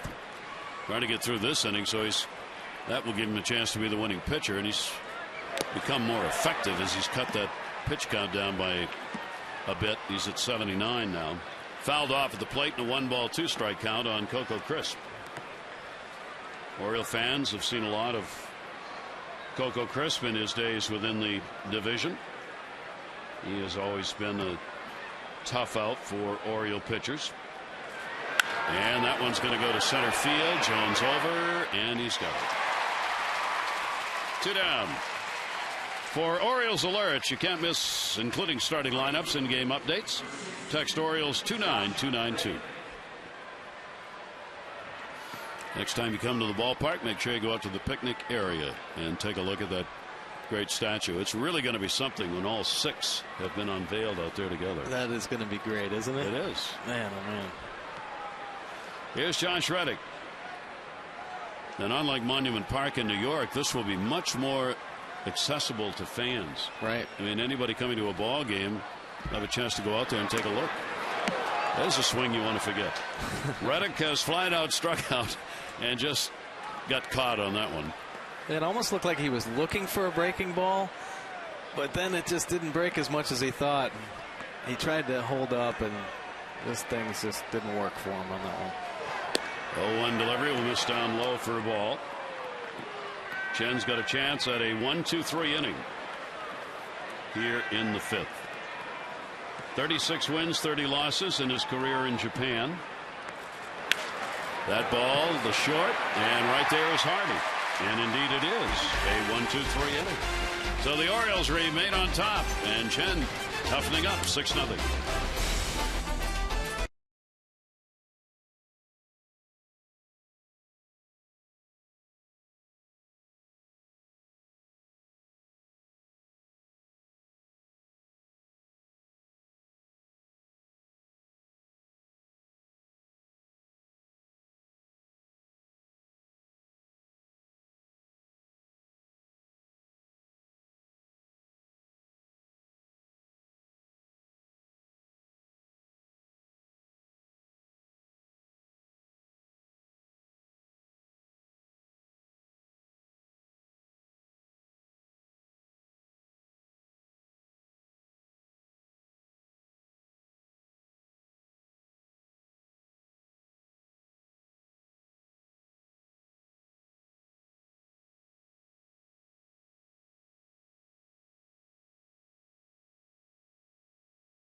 Chen in tough situations, getting out of them, and then getting a 1-2-3 inning. And for the Orioles, rather than using the home run, picking up singles, doubles, and runs. And they have the 6-0 lead. Gary Thorne, Mike Bordick, and as you said, Mike, this is exactly what the kind of game the Orioles were looking for. Well, they sure do. Their offense has been kind of scuffling early, runners in scoring position down, and tonight they've really exploded with some great situational hitting, timely hitting, trying to do too much, and being very successful with runners on base. So great job there. And Chen has been battling, probably not his best stuff, a little inconsistent with his command, but has battled through and held the A's to no runs. We talk about hitters feeding off one another. You've been in that situation on the field, Mike. Is it true? You get a ball game like this going where guys are hitting and the next guy wants to hit and so on? Yeah, I think so, especially if there's a nice game plan going into the game and somebody's successful with that approach. Everybody kind of buys into it, and there you go. You've seen so many base hits up the middle tonight. They have a really nice approach tonight off Ross. That's what they have done against Ross. And it'll be J.J. Hardy trying to do it here. Hardy will take the pitch. Hardy has a sac fly RBI, and he has grounded out. Ross has not walked anybody, has struck out 2, but has given up the 6 runs on 9 hits in the game, while Chen has walked 2, struck out 4, and has given up no runs on 4 hits. And that will end up in the seats as a foul ball and a 2-1 count.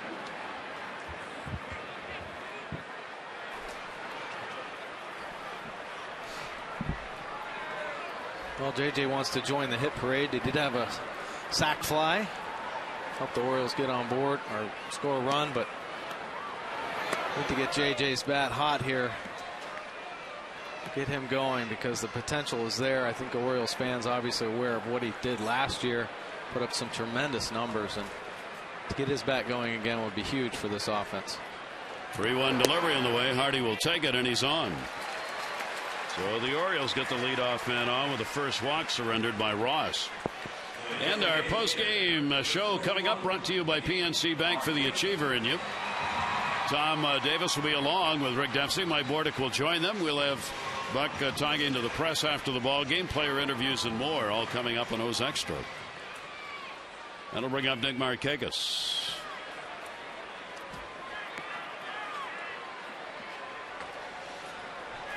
Runner on at first base, nobody out. And that pitch is taken down low. Nick Markakis 0 for 2. Nick has had an 0 for 5 in the first 2 games. And for the second time, Jerry Blevins is up in the bullpen. Well, I'm surprised Ross has stayed in this long. He's really worked hard too. Talk about battling. Foul ball. The A's starter's not used to this, Mike. No, they're not. They've just been pitching the heck out of it, and this is the first time they've really gotten rocked. Yeah. Very low ERA, very low team ERA to lead the American League. And boy, this is just one of those nights where the O's bats have been hot. Being able to put some runs across the plate early and put the pressure on them. Lowest ERA in the league at 2.86 coming in for the starters. That is taken for a strike. Third lowest hits per 9 innings. None of that is held up for Ross so far in this one. 1 ball, 2 strike count. Nick Markakis with a runner at first base and nobody out. Orioles trying to get it going again, get to double digits and hits here. And it'll be inside. Bryce Harper, as many of you know, has been called up by Washington. He's listed as a starter in left field for the ball game tonight against the Dodgers. So after the Orioles game, you can take a look in on that one and see the Nationals playing and see what that's going to look like as they bring their young studs to the fore right away. And that's up the middle, and that's going to be a base hit. Markakis with a single. Holding up at second base is Hardy. 2 on, nobody out. Nice 2-strike hitting right there by Nick Markakis. Another base hit up the middle. Boy, stays down on that, uses his legs and does a super job. Nationals are leading the Braves in the East by a game. I don't know how Atlanta does it. They're 8-2 in their last 10 ball games. They've now won 13 games, only one fewer than Washington. How do the Braves keep on winning? Well, just year after year, decade after decade. Well, for years it was pitching and defense, and they proved that point. What is it, 12 years in a row, the postseason? They have some pretty good young players there right now. Good young pitchers again. Yeah. And that's despite the fact that they thought one of their aces, J.R. Jurgens, has been sent down to the minors. So they continue to win. Adam Jones, runners at first and second. Orioles with 10 hits in the game. And the pitch is away, and the count goes to 2-0. Most home runs center fielder since 2011.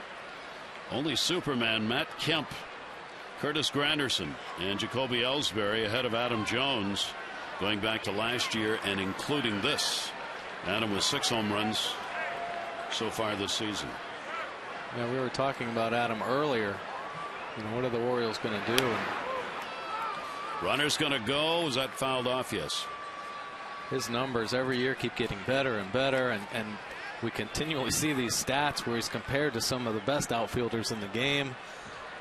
And he's obviously one of the best players in the game right now at that position. And I just see him. He's got that edge about him right now where every time he goes out there, he plays the game hard, and he's doing the right things, and he wants to win so bad. I don't know. I think he should be an Oriole for a long time. Signed through this year. Is he one of those players that you try and lock in on these, I don't know, but for lack of a better term, franchise contracts, where you sign somebody to 4, 5, 6 year deals in order to prevent them from exercising free agency and guaranteeing they're going to stay? I mean, those are very tough calls for front offices. Well, they really are. Because you just never know. I mean, and this doesn't speak to Adam. I'm not talking about Adam directly, but there are some of those deals, as all fans know, that were struck and the player stopped playing. Yeah. There are other deals where it's struck and you really got a franchise guy who leads you in every way. And I really think Adam falls into that latter category. Ground ball up the middle, another base hit. Hardy will come around to score, and the Orioles station to station. Jones has got 3 hits in the ball game, and the Orioles have a 7-0 lead. Well, Jones comes through again. Tough pitch too. Hard sinker in. Stays inside the ball. Base it up the middle. And collects another RBI. And Bob Melvin has seen enough. Jones picks up RBI number 12. Orioles get the first 3 on here in the 5th inning, starting with a walk, and Ross is going to come out of the ball game so far tagged for 7 runs on 11 hits.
visit Sarasota on Florida's Gulf Coast at number1beach.com.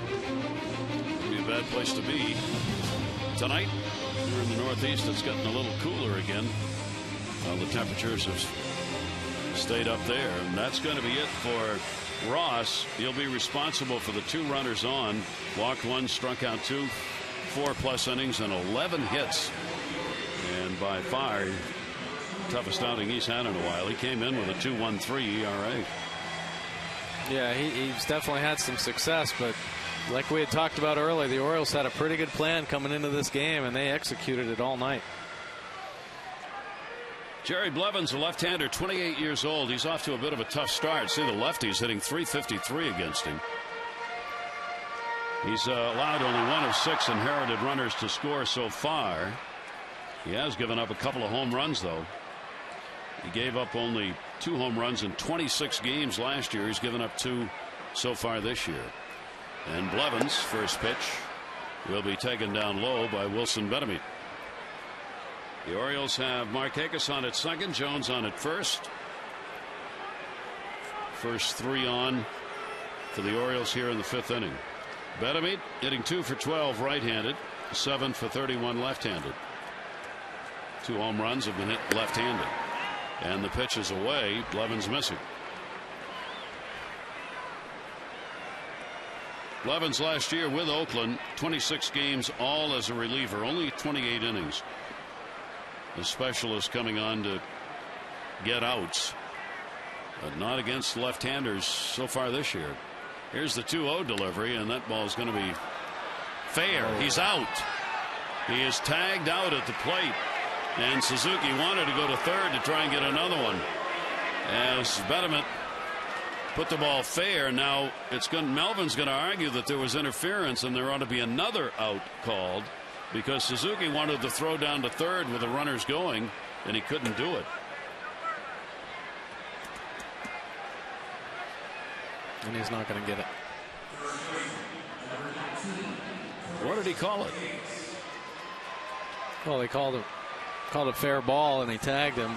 Yeah, but no interference. There's no way you can call it interference. Yep. The putout will go to the catcher, and the runners will advance. And the reason Melvin's concerned about that is that puts a couple of runners in scoring position with only 1 away. That's a productive at bat in a most unusual way. You're right. And the off-speed delivery, a strike. Davis, he has singled, has an RBI and a run scored, and he is grounded out.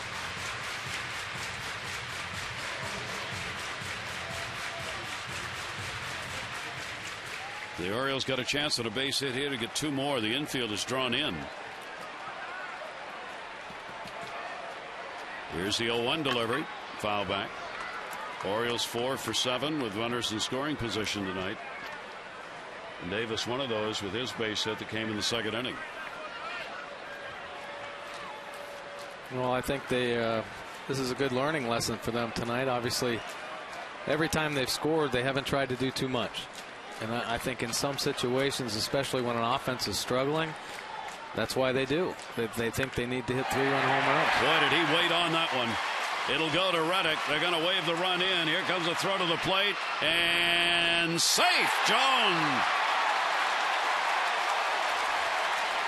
Adam Jones gets underneath the tag of Suzuki, and a good throw by Reddick. Davis will get 2 more RBIs. He's got 3 in the game, and the Orioles lead at 9-0. Boy, really good hitting by Chris Davis. Just banks that ball out in the right field. Adam Jones hustling the whole way. Close play at the plate, just gets in there.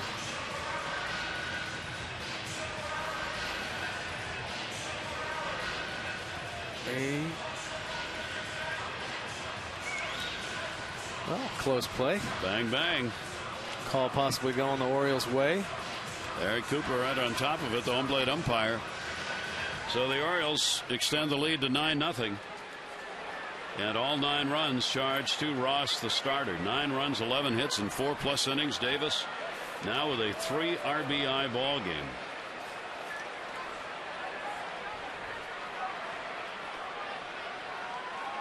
The first 3 RBI game Chris Davis has had this year. And the left-hander's pitch is away to Paulino. Paulino, 2 RBIs and a single, and he has struck out.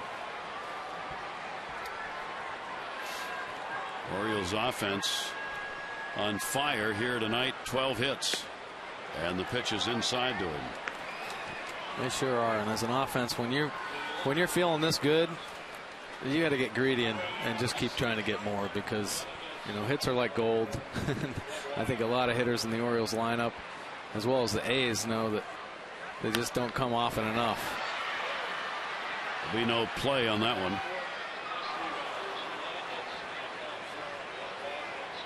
Most hits given up by the A's this year has been 14 in a game. That was against Cleveland on the 21st of April. The Orioles have already picked up 12 hits in this ball game, and we're in the 5th inning. 2 ball, 1 strike count. And Blevins will miss inside with it. So he falls behind, 3-1.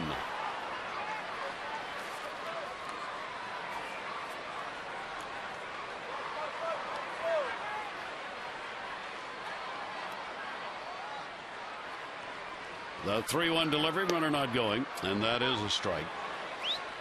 Orioles have picked up as many as 15 hits in a ball game, doing it against the White Sox.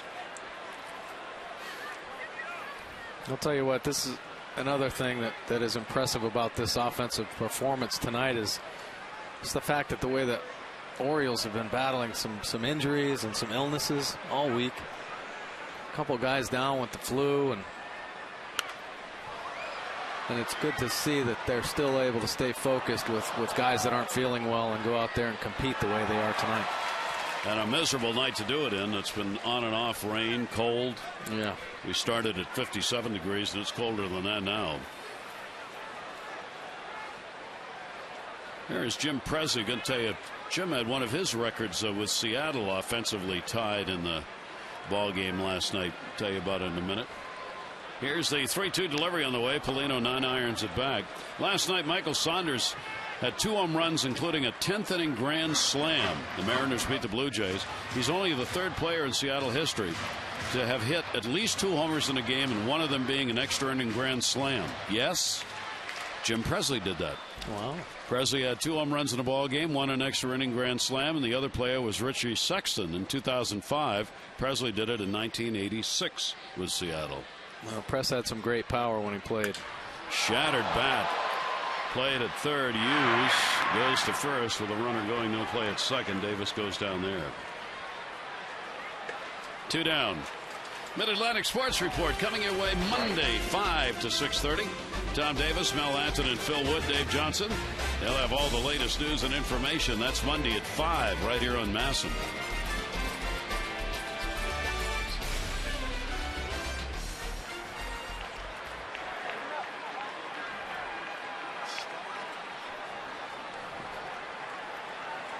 Two down. Runner on at second base is Davis. Here's Flaherty. Has an 0 for 2 in the ball game, and that one is down low. And a 1-0 count. Well, Ryan Flaherty's probably feeling pretty comfortable in this weather.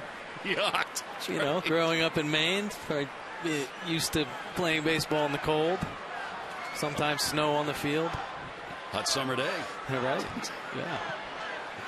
Here's the 1-0 delivery. Flaherty with a big cut. And the count will go to 1 ball, 1 strike.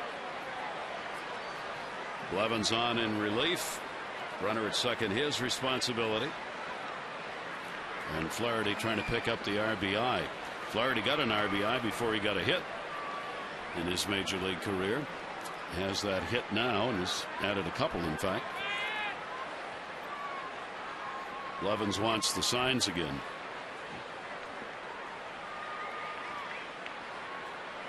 Yeah, Ryan went through a stretch in the early going where he wasn't getting many at bats or even much playing time, and here he started 5 games in a row. And all over the place, infield, outfield. Flaherty, 3 hits in 17 at bats now with an RBI. Davis on at second base. He'll go on contact with 2 down. Here's the 1-2 delivery. And outside, nice stop made by Suzuki. And 2-2. Well, there's a lot of value, and I know we've talked about this before, but to be able to trust a player that you can put in probably 7 different positions on the field and trust him to go out there and know the game well enough to not make mistakes is pretty valuable. And unusual. And Flaherty in the off-speed delivery will take the big cut. Blevins will get the strikeout. The Orioles, though, are going to add 3 runs. They do it on 3 hits, leaving 1 on base.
Series finale, and looks like it'll be a rubber match game. Tommy Hunter will take the mound against Bartolo Colon. Our coverage on MASN HD begins at 1 with those extra presented by Jeep, followed by our game coverage 1:30 on MASN HD and WJZ. All the access you need right here on MASN. Bartolo Colon found the fountain of youth, it seems. Boy, right back to his old self. Throwing the ball pretty well.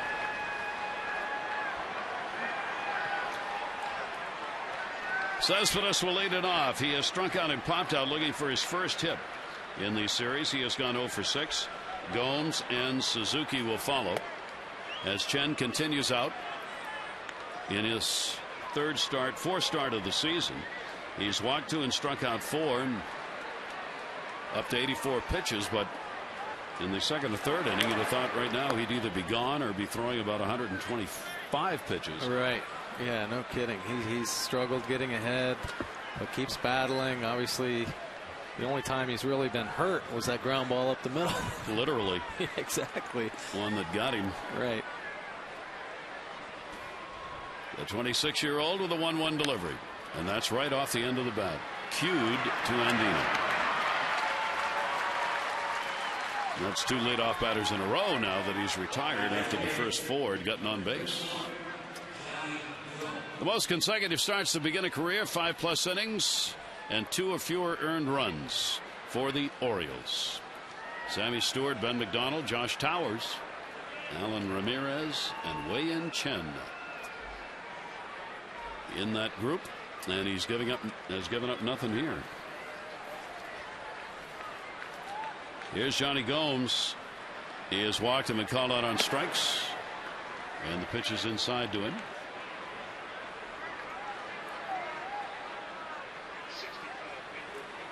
Gomes, veteran player in the DH role. DHs for the A's, hitting .222 as a group. Only a couple of home runs, 7 RBIs. About the same as the Orioles. The Orioles DHs hitting .232, 1 home run and only 3 RBI. The 1-1 delivery, and that one launched in the air to left field. Reimold going back looking, and goodbye home run. Add another one to that one. Gomes delivers the long ball. That will end the shutout. His 4th home run, 7th RBI.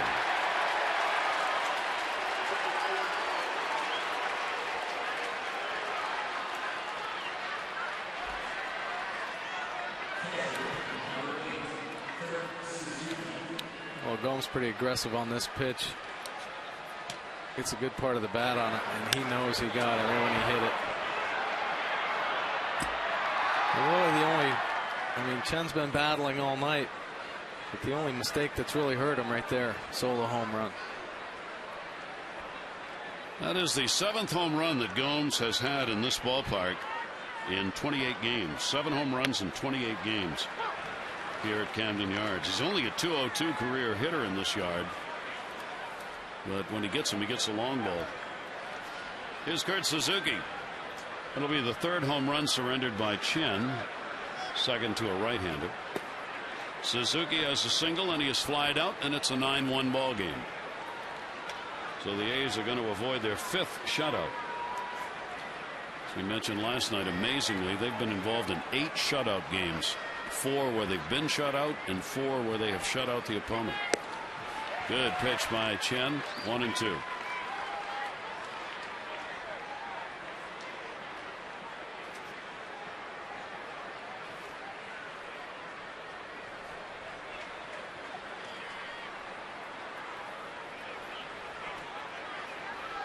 And the 1-2 delivery. Looking at the numbers for Chen playing in Japan last year, he gave up 9 total home runs. 2 of those were to lefties, and 7 were hit by right-handers. He had 25 starts with the 8-10 record last year in Japan. 1 ball, 2 strike delivery. Another one just poked at. Flaherty coming over. He's got it. Let's take a look at our PNC minor league report, brought to you by PNC for the achiever in you. Newly acquired catcher from the Red Sox organization. On April 17, Luis Esposito. Since joining Norfolk, a 5-game hit streak. Real good numbers. His career numbers over 7 seasons, 268 in the Red Sox farm system, a 31st round selection in 05. With Tyler Teagarden continuing to be out, hurt, not being able to catch, the Orioles felt they had to go out and get some depth in the organization. So Esposito was the one they went out and picked up. Yeah, that doesn't look too promising right now for Taylor. He's been down there rehabbing, and I think he's going to get another shot here tomorrow, or maybe he did it today. And boy, if this one doesn't take, they talked about potential surgery. So. Yeah. Kayuga takes that one to left field. Reimold going back. 1 run, 1 hit, no errors, nobody left. The home run by Gomes makes it 9-1.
season, Care First Blue Cross Blue Shield will contribute $50 to support the American Heart Association Heart Walk.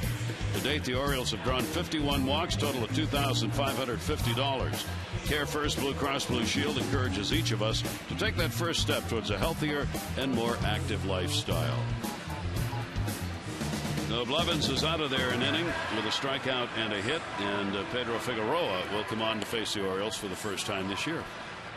Well, Figueroa, one of 4 lefties they have in the bullpen. Pretty amazing here. The Orioles only have Troy Patton, the one lefty out there, and they stockpiled him. Figueroa has a very live fastball, 93 to 96 miles an hour with a slider and a change. Pretty effective so far in the early going.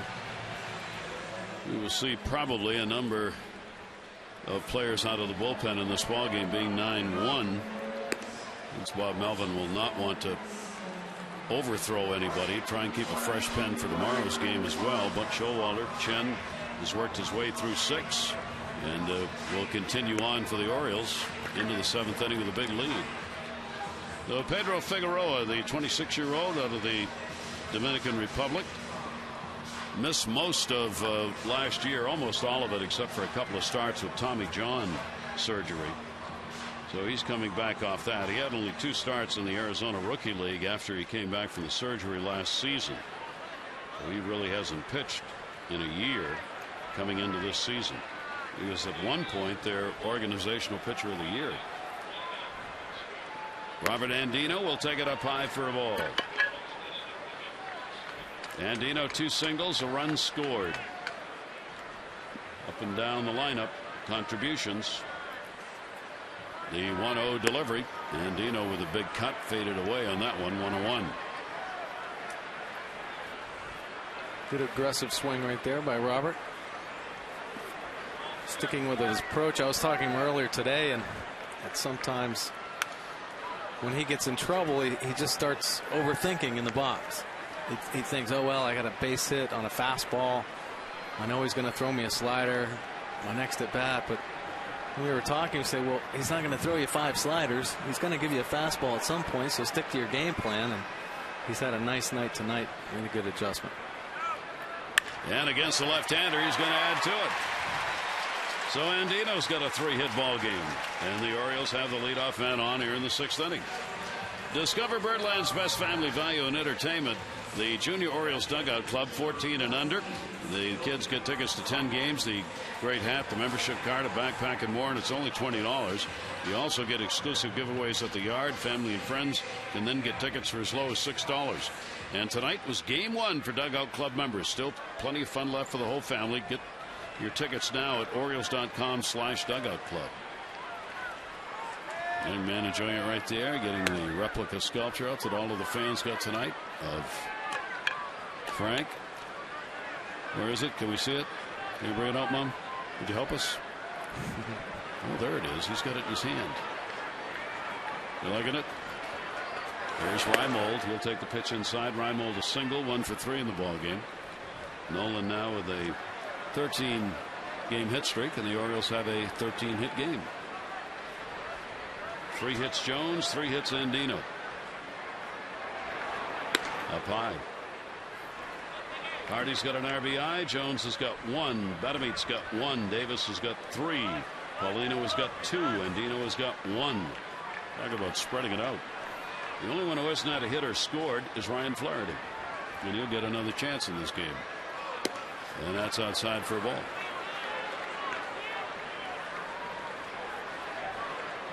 There it is. Taking a look now. There it is right there. Let me take it out of the plastic. I know I can do it. If you can, you're doing better than any other adult we've ever met. Here's the 3-1 delivery, and that's going to be inside. So Reimold is on, and the Orioles continue to parade around the bases. First 2 are on here in the 6th inning. Our Chili's game flow has been about getting into the box.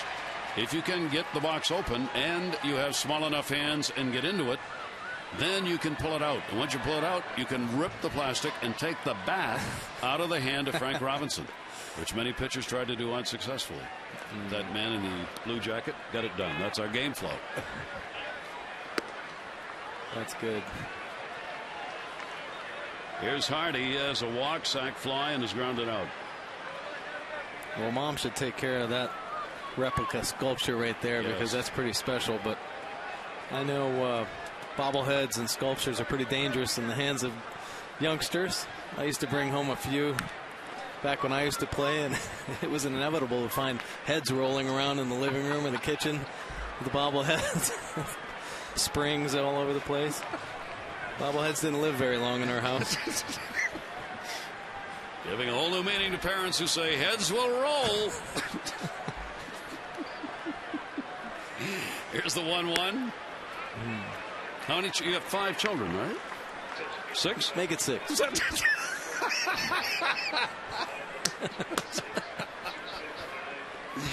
All right, 6 it is. By your own count. Yeah. You couldn't collect enough bobbleheads. No. Here's the 2-1 delivery. And Hardy with a 2-ball, 2-strike count.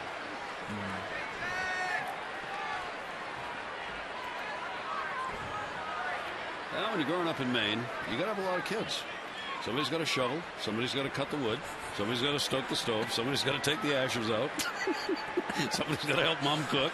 Oh, my gosh. And the 2-2, another broken bat. That will be handled by Crisp. And that's the first out of the inning. Hardy retired. Look at that.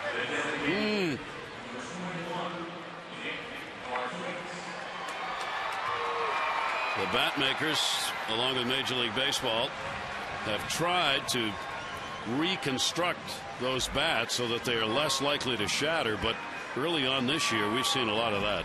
Wow, that's dangerous, isn't it? And you think about how the proximity of the fans nowadays. The stadiums are so close, and these bats are just exploding.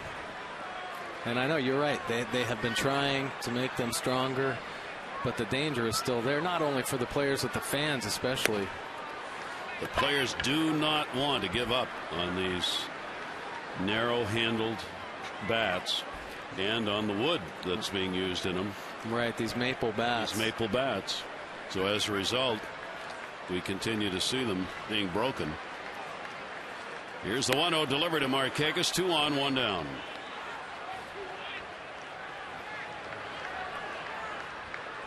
Maple, apparently, I mean, what everybody believes, a harder, denser wood. That ball goes further, and you got that snap you get when you have the skinny handle. Right. And whip it around, looking for the long ball. Here's the 1-1 delivery, and that's outside. And I'm sure they have come a long way in the development of those bats, making them stronger. But as a hitter, there are times, and Maple had started to come in the league when I was playing, you know, in the mid 90s, maybe the early 90s, and I remember one time thinking I just squared a ball up like best I could hit it, and the bat exploded, and that's when I just said, no, I'm not going to use these bats anymore, and I went back to the ash bats, and you know. I didn't hit balls finding ash, right? They've run out of the wood, literally. Try to find enough ash to make good bats. You're right. You're right. It is. Did you ever try one of those composite bats they tried a few years ago? Never in the big leagues, no. No. Those didn't go anywhere. 3 ball, 1 strike count. And the pitch is in there, so it's 3-2. And Dino on at second base, a single. Reimold a walk at first. 1 down, 6th inning. Orioles with 9 runs, 13 hits, leading at 9-1. And Nick Markakis, RBI opportunity, the 1 for 3 with a single, and he has scored. 3-2 delivery. Get a short. Pennington, Weeks, relay, and a good one. So they turn the double play. No runs, 1 hit, and no errors. And a base runner left on. 6 complete in our middle game of the series. Happy birthday.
Second inning was a huge inning for the O's. Chris Davis goes the opposite way to drive in a run. Ronnie Polino staying inside the ball, collecting a couple RBIs there. And Robert Andino with the base hit up the middle as well, collecting another RBI. Big second inning, 5 runs by the Orioles in the second. Ronnie Polino 1 for 3 with 2 RBIs and a run. Adam Jones, big night, 3 for 3, 3 runs scored, an RBI. And Chen, 6 innings pitched, 5 hits, only the 1 earned run, a solo home run, 2 base on balls, and 4 Ks. Little extra work being done on the mound as Chen gets ready to work here in the 7th inning. For Chen in the previous outings against the Yankees, he worked 5 2/3, 2 earned runs, 7 hits. He got his win against the White Sox, 2 runs, 6 hits, 5 1/3, and then 6 1/3 against the Angels. He gave up a run on 5 hits. So he's going to stretch it out a little bit, he hopes, in this one. Here's Luke Hughes.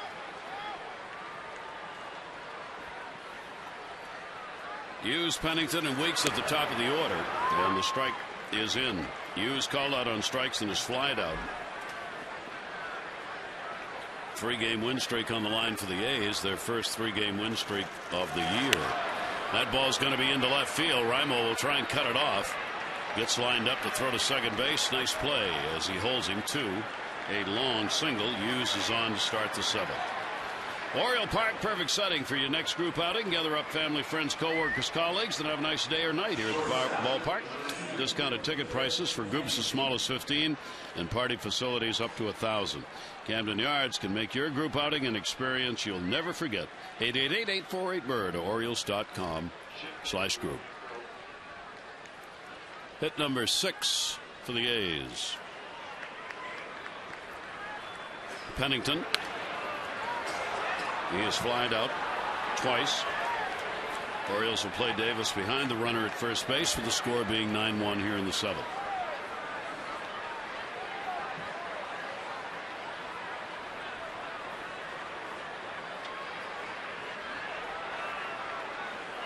Now they're going to hold the bag. Davis moved in, and the pitch is down low in the dirt.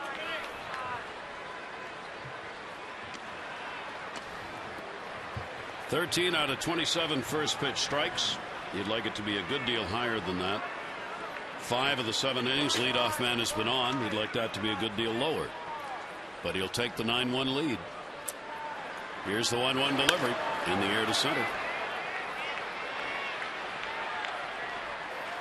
Jones puts it away. Pennington's retired. Cold night. Cup of coffee. Luis Ayala getting ready to go. Over, well, it's 101 pitches now thrown by Chen. Yeah, he's been working. He's had to work, even though, you know, he's had some easier innings. Like you had mentioned, he's fallen behind a lot early in the game. He hasn't thrown many first pitch strikes. That first inning was tough, but seemed to settle down. But I know when they, you know, go over his game with Rick Adair, boy, getting ahead of hitters is going to be a huge key that they make a point of. Here's Jamal Weeks, leadoff batter, runner at first. He is walked, lined out, and grounded out. Day game tomorrow, 1:30. First pitch. Tommy Hunter, Bartolo Colon are the scheduled starters. Then the Orioles will have Monday, Tuesday, and Wednesday night games from the stadium in New York. Yankees losers today, as we said, to Detroit, 7-5. 0-1 the count. And the pitch will be taken away for a ball.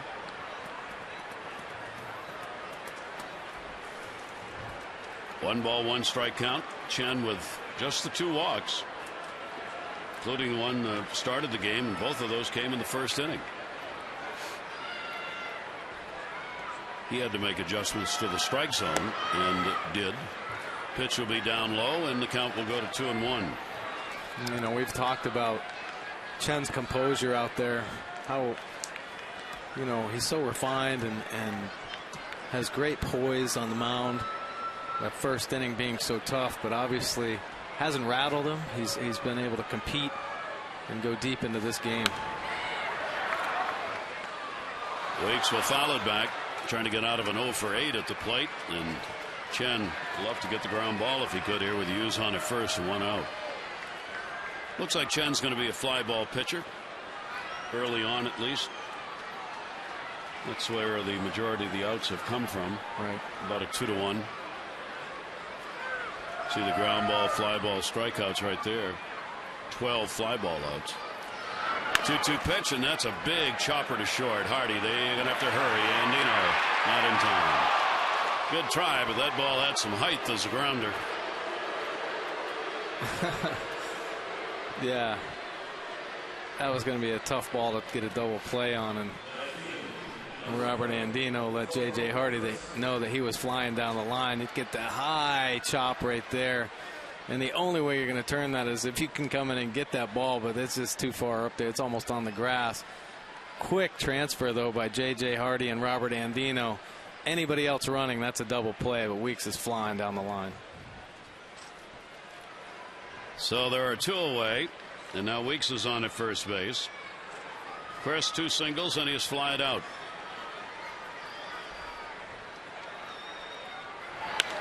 And that one's popped up in the air. Bermuda triangle. Jones is there, and he's got it. 7th inning stretch time. Camden Yards. The Orioles lead it 9-1.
Obstacle there to stop you.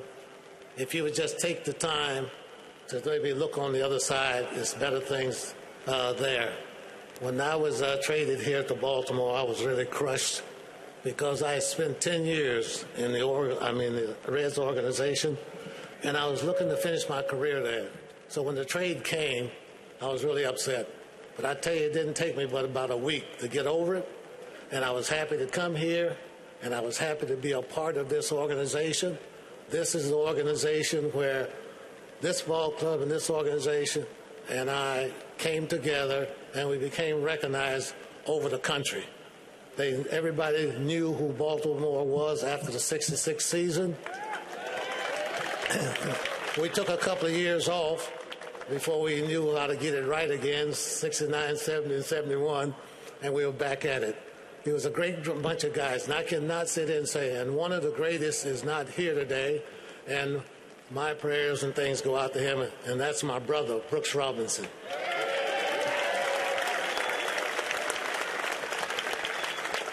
Honoring number 20. Today, the unveiling of the sculpture, and more than once, Frank Robinson referred to Brooksy and how much he missed him not being here. And my brother Brooks. Right. A great day for Oriole fans. Here is Jim Miller, who started some work here in Baltimore once upon a time back in 2008. He appeared in 8 games, was in the Orioles organization from 2007 through 2010. Miller, 29-year-old right-hander in relief of Figueroa, who worked an inning, had a walk, a strikeout, a hit.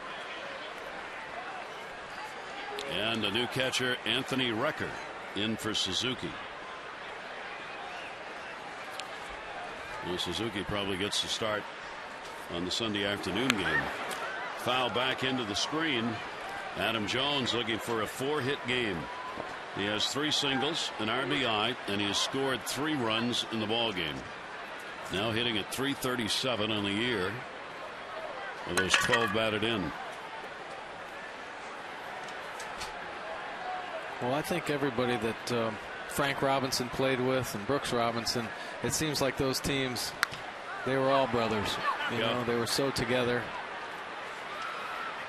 Jones retired for the first time in the ball game. 1 down, 7th inning. Voting for the 2012 All-Star Game underway at Orioles.com/All-Star. Vote at least 20 times in honor of the 20th anniversary of Camden Yards, and you actually can vote up to 25 times online. So vote early, vote often. Orioles.com/All-Star.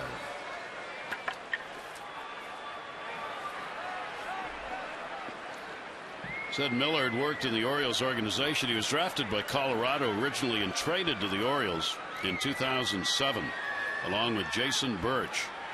Rodrigo Lopez was involved in the deal going the other way.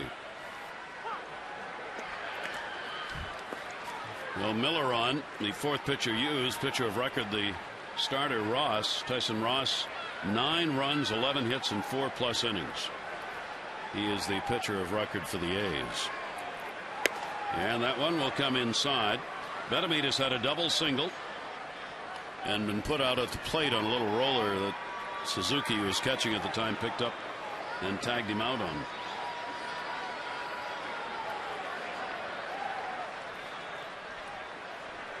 Miller's delivery to him, and that slides inside. 2 ball, 1 strike count.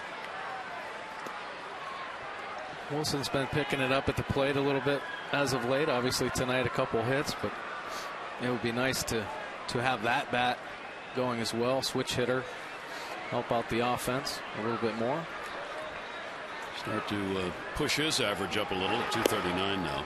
Floater that misses outside.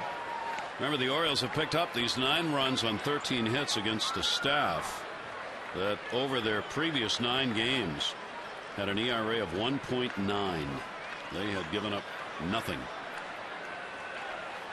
Here's the 3-1 delivery, and a big swing and a miss. 3-2. Yeah, they've been playing some pretty good baseball. The pitching obviously leading the way for them, but had a nice little 3-game winning streak coming into today. You know, and the Orioles had a 4-game win streak going into yesterday, so we knew it was going to be a nice series. And Bettman is caught looking. So Miller will get the strikeout, and there are 2 down. And just like we promised earlier in the game, it's Miller time. Brought to you by Miller Lite. Fans bundled up pretty good here tonight. And have hung with them on a night where the rain has been off and on. Fortunately, nothing more than at worst, a steady drizzle. 2 down. Here's Chris Davis. Oh. Will it stay fair? Deep to right field. And goodbye! Home run! Davis launches one for the Orioles' 10th run of the ball game and his 4th of the year.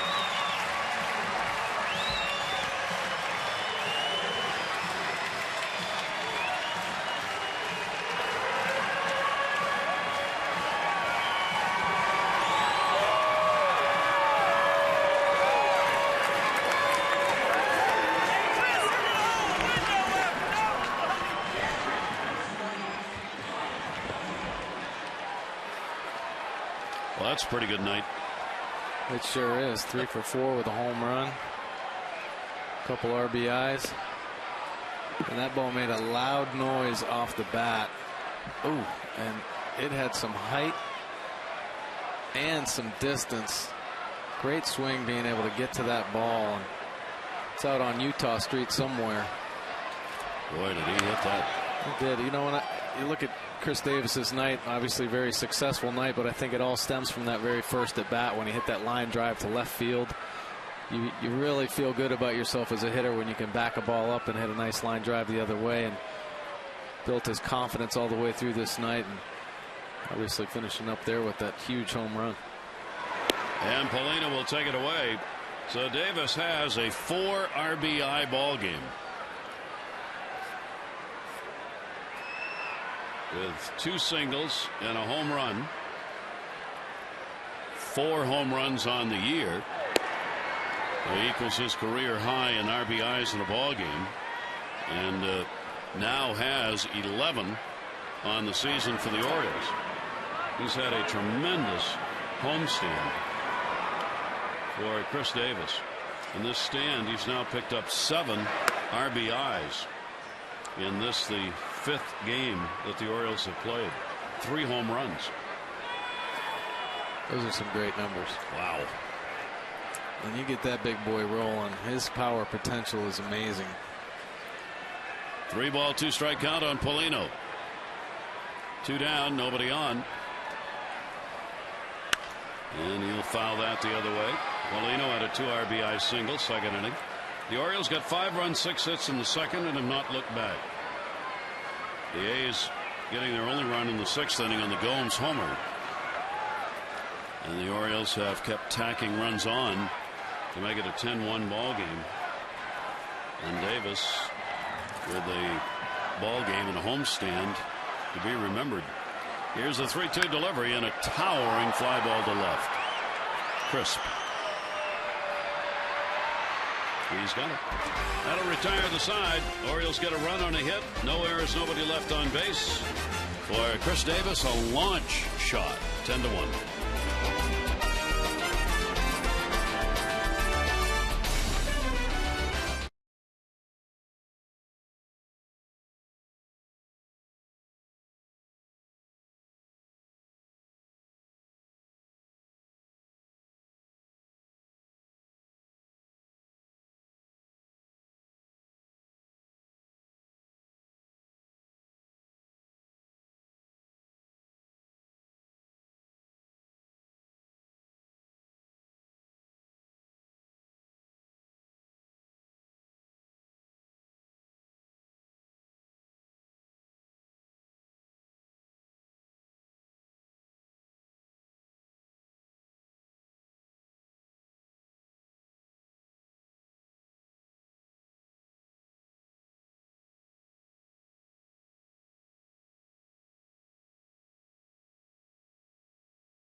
Fan guide for a chance to win a VIP experience for 2 this year at the MLB World Series games.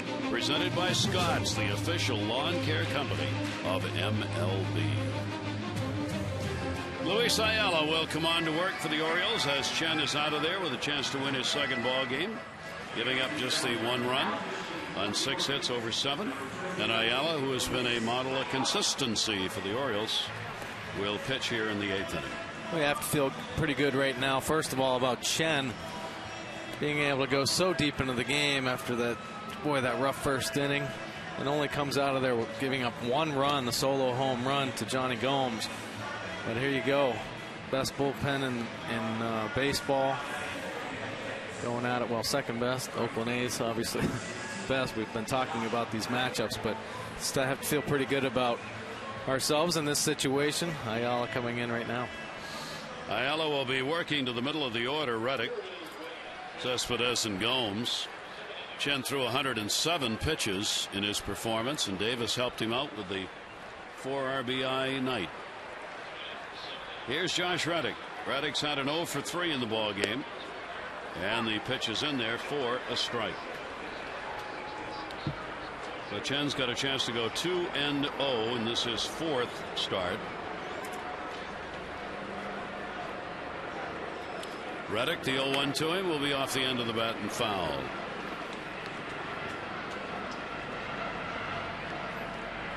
Ayala, with that opponent batting average of .206 overall, just has given up very little. The 5 strikeouts, 3 walks.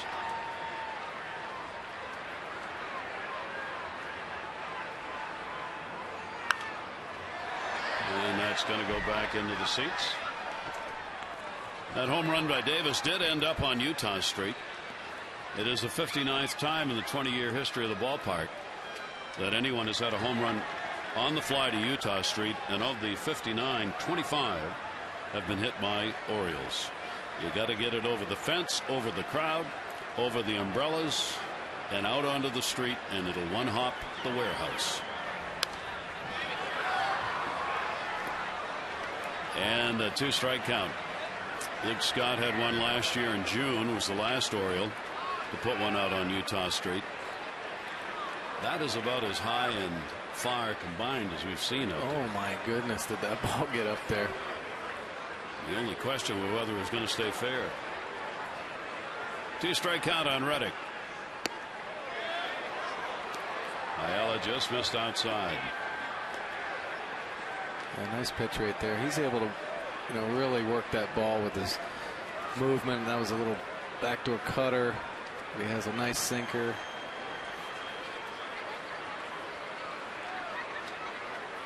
One-two delivery, and Reddick will take that one away.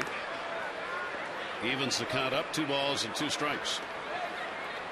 Reddick's a 1-for-1 off Ayala, and the only times he's faced him. Orioles looking for win number 13 on the year. Here's the 2-2 delivery, and inside. So after he got ahead of him, count now goes full, 3 balls and 2 strikes.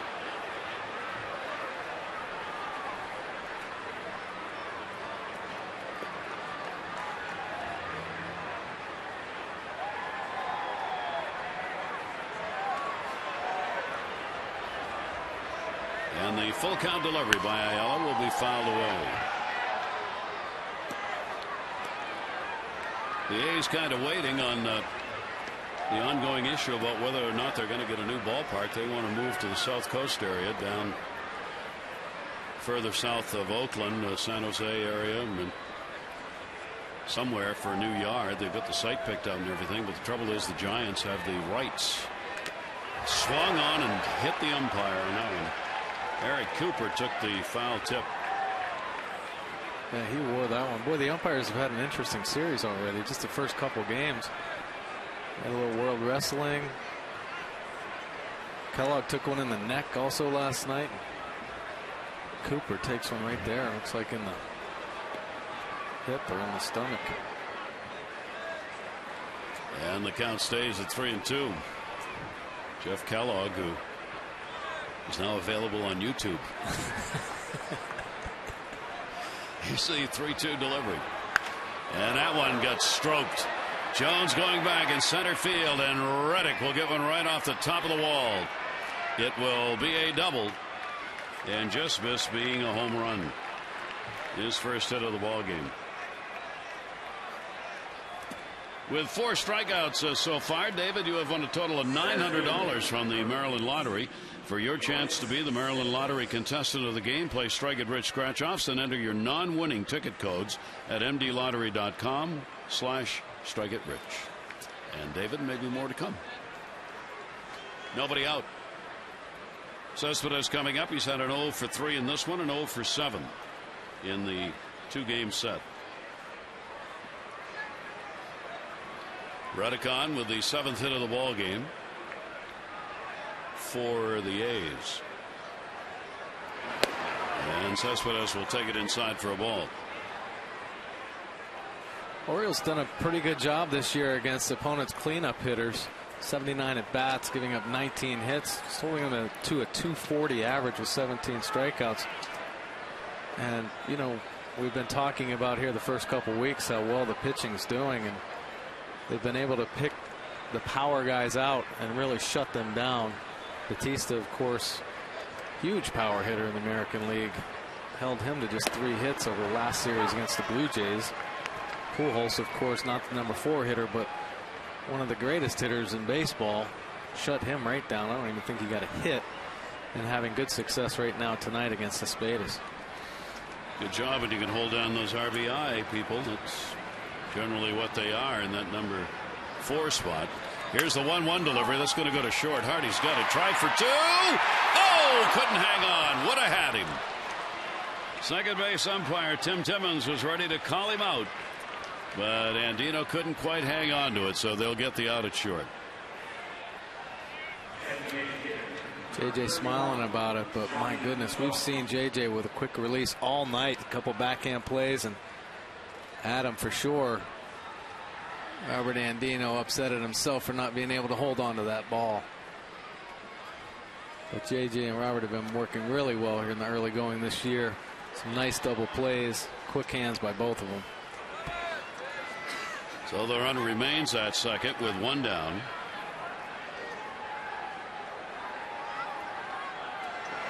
And the pitch will be taken inside by Johnny Gomes. Gomes has delivered the lone run for the A's in the 6th inning, his 4th home run of the season.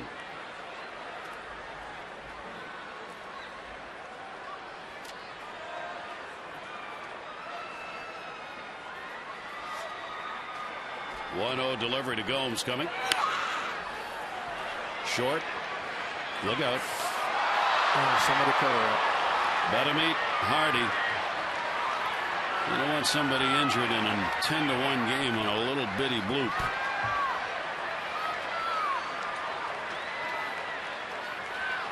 Hardy got it.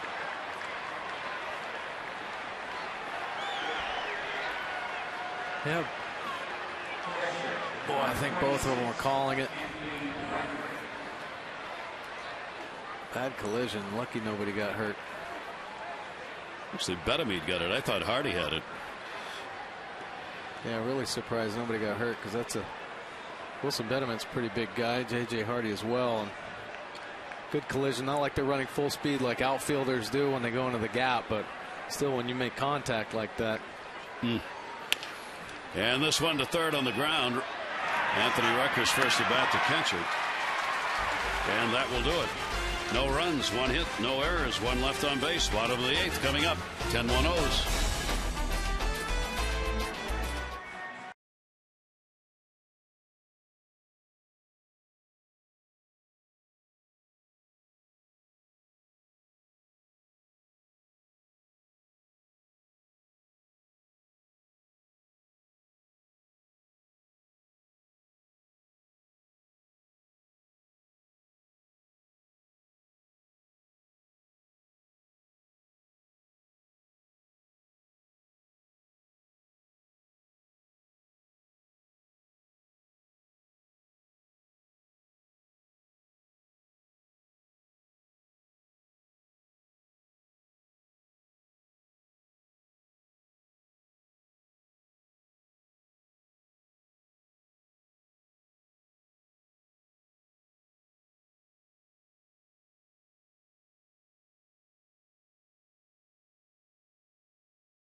Game, tough choices tonight.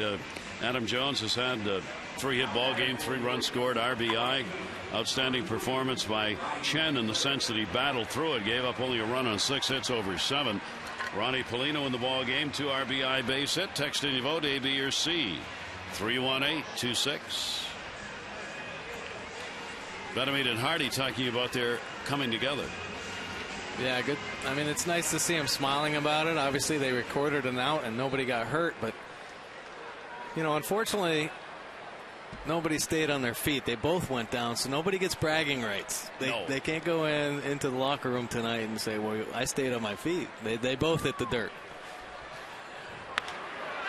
There's a pop-up behind the mound off the bat of Ryan Flaherty, third baseman.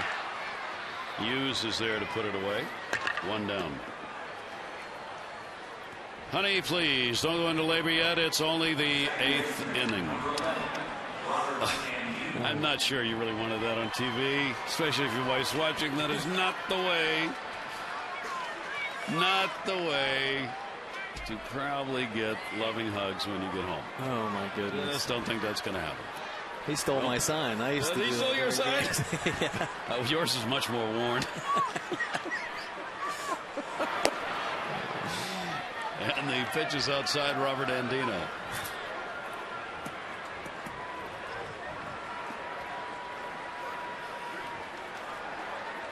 Robert Andino was kind of saying the same thing. His wife waited till he got to Miami. That'll go to Reddick in right field. Andino is retired. 3-hit ball game for Andino, and they're 2 down. Follow the Orioles with MLB.com at Bat app for your iPhone, iPad, Android, Windows. Live audio, pitch tracking, video highlights, more. Text at Bat 31826. Frank Robinson today. A lot of fans came at 5 o'clock to watch out there in the picnic area the unveiling of the sculpture, and a lot will be coming by to take a look at it now that it's there, and 5 more will join it before the season is over. 2 away, 8th inning. Reimold coming up. Reimold a single, 1 for 3 and a walk in the game. 13-game hit streak for him. Talking about Albert Pujols, he didn't get a home run today either. The Angels had a 2-1 win over the Indians. Pujols went 1 for 4. Dan Herron, a good start. 1 run, 4 hits over 8 innings. Scott Downs got the save. Check swing, ground ball to first base. And that will do it here in the 8th inning. 3 up and 3 down. So the Orioles 3 outs away from making tomorrow's matchup a rubber match.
Orioles baseball on MASN is brought to you by Southwest Airlines.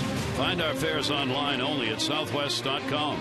And by Dodge. See your authorized Dodge dealer and experience a world of performance, design, and fuel efficiency.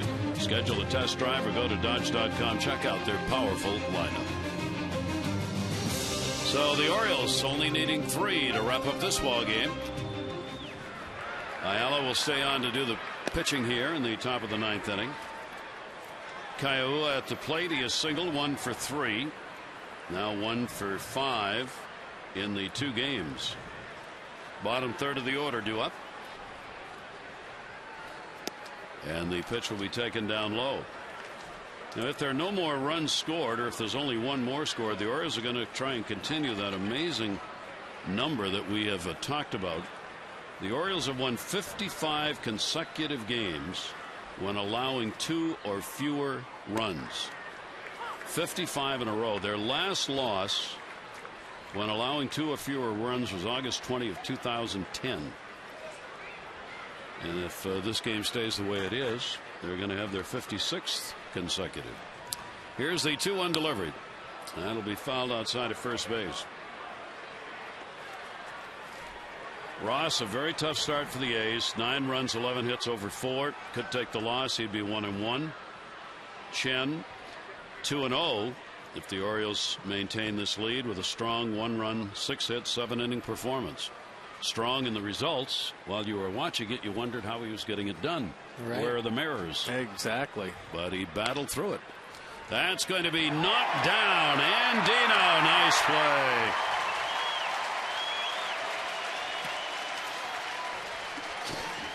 Wow, Robert Andino makes a super play here late in the game, robbing Keela of a hit right there. Beautiful play.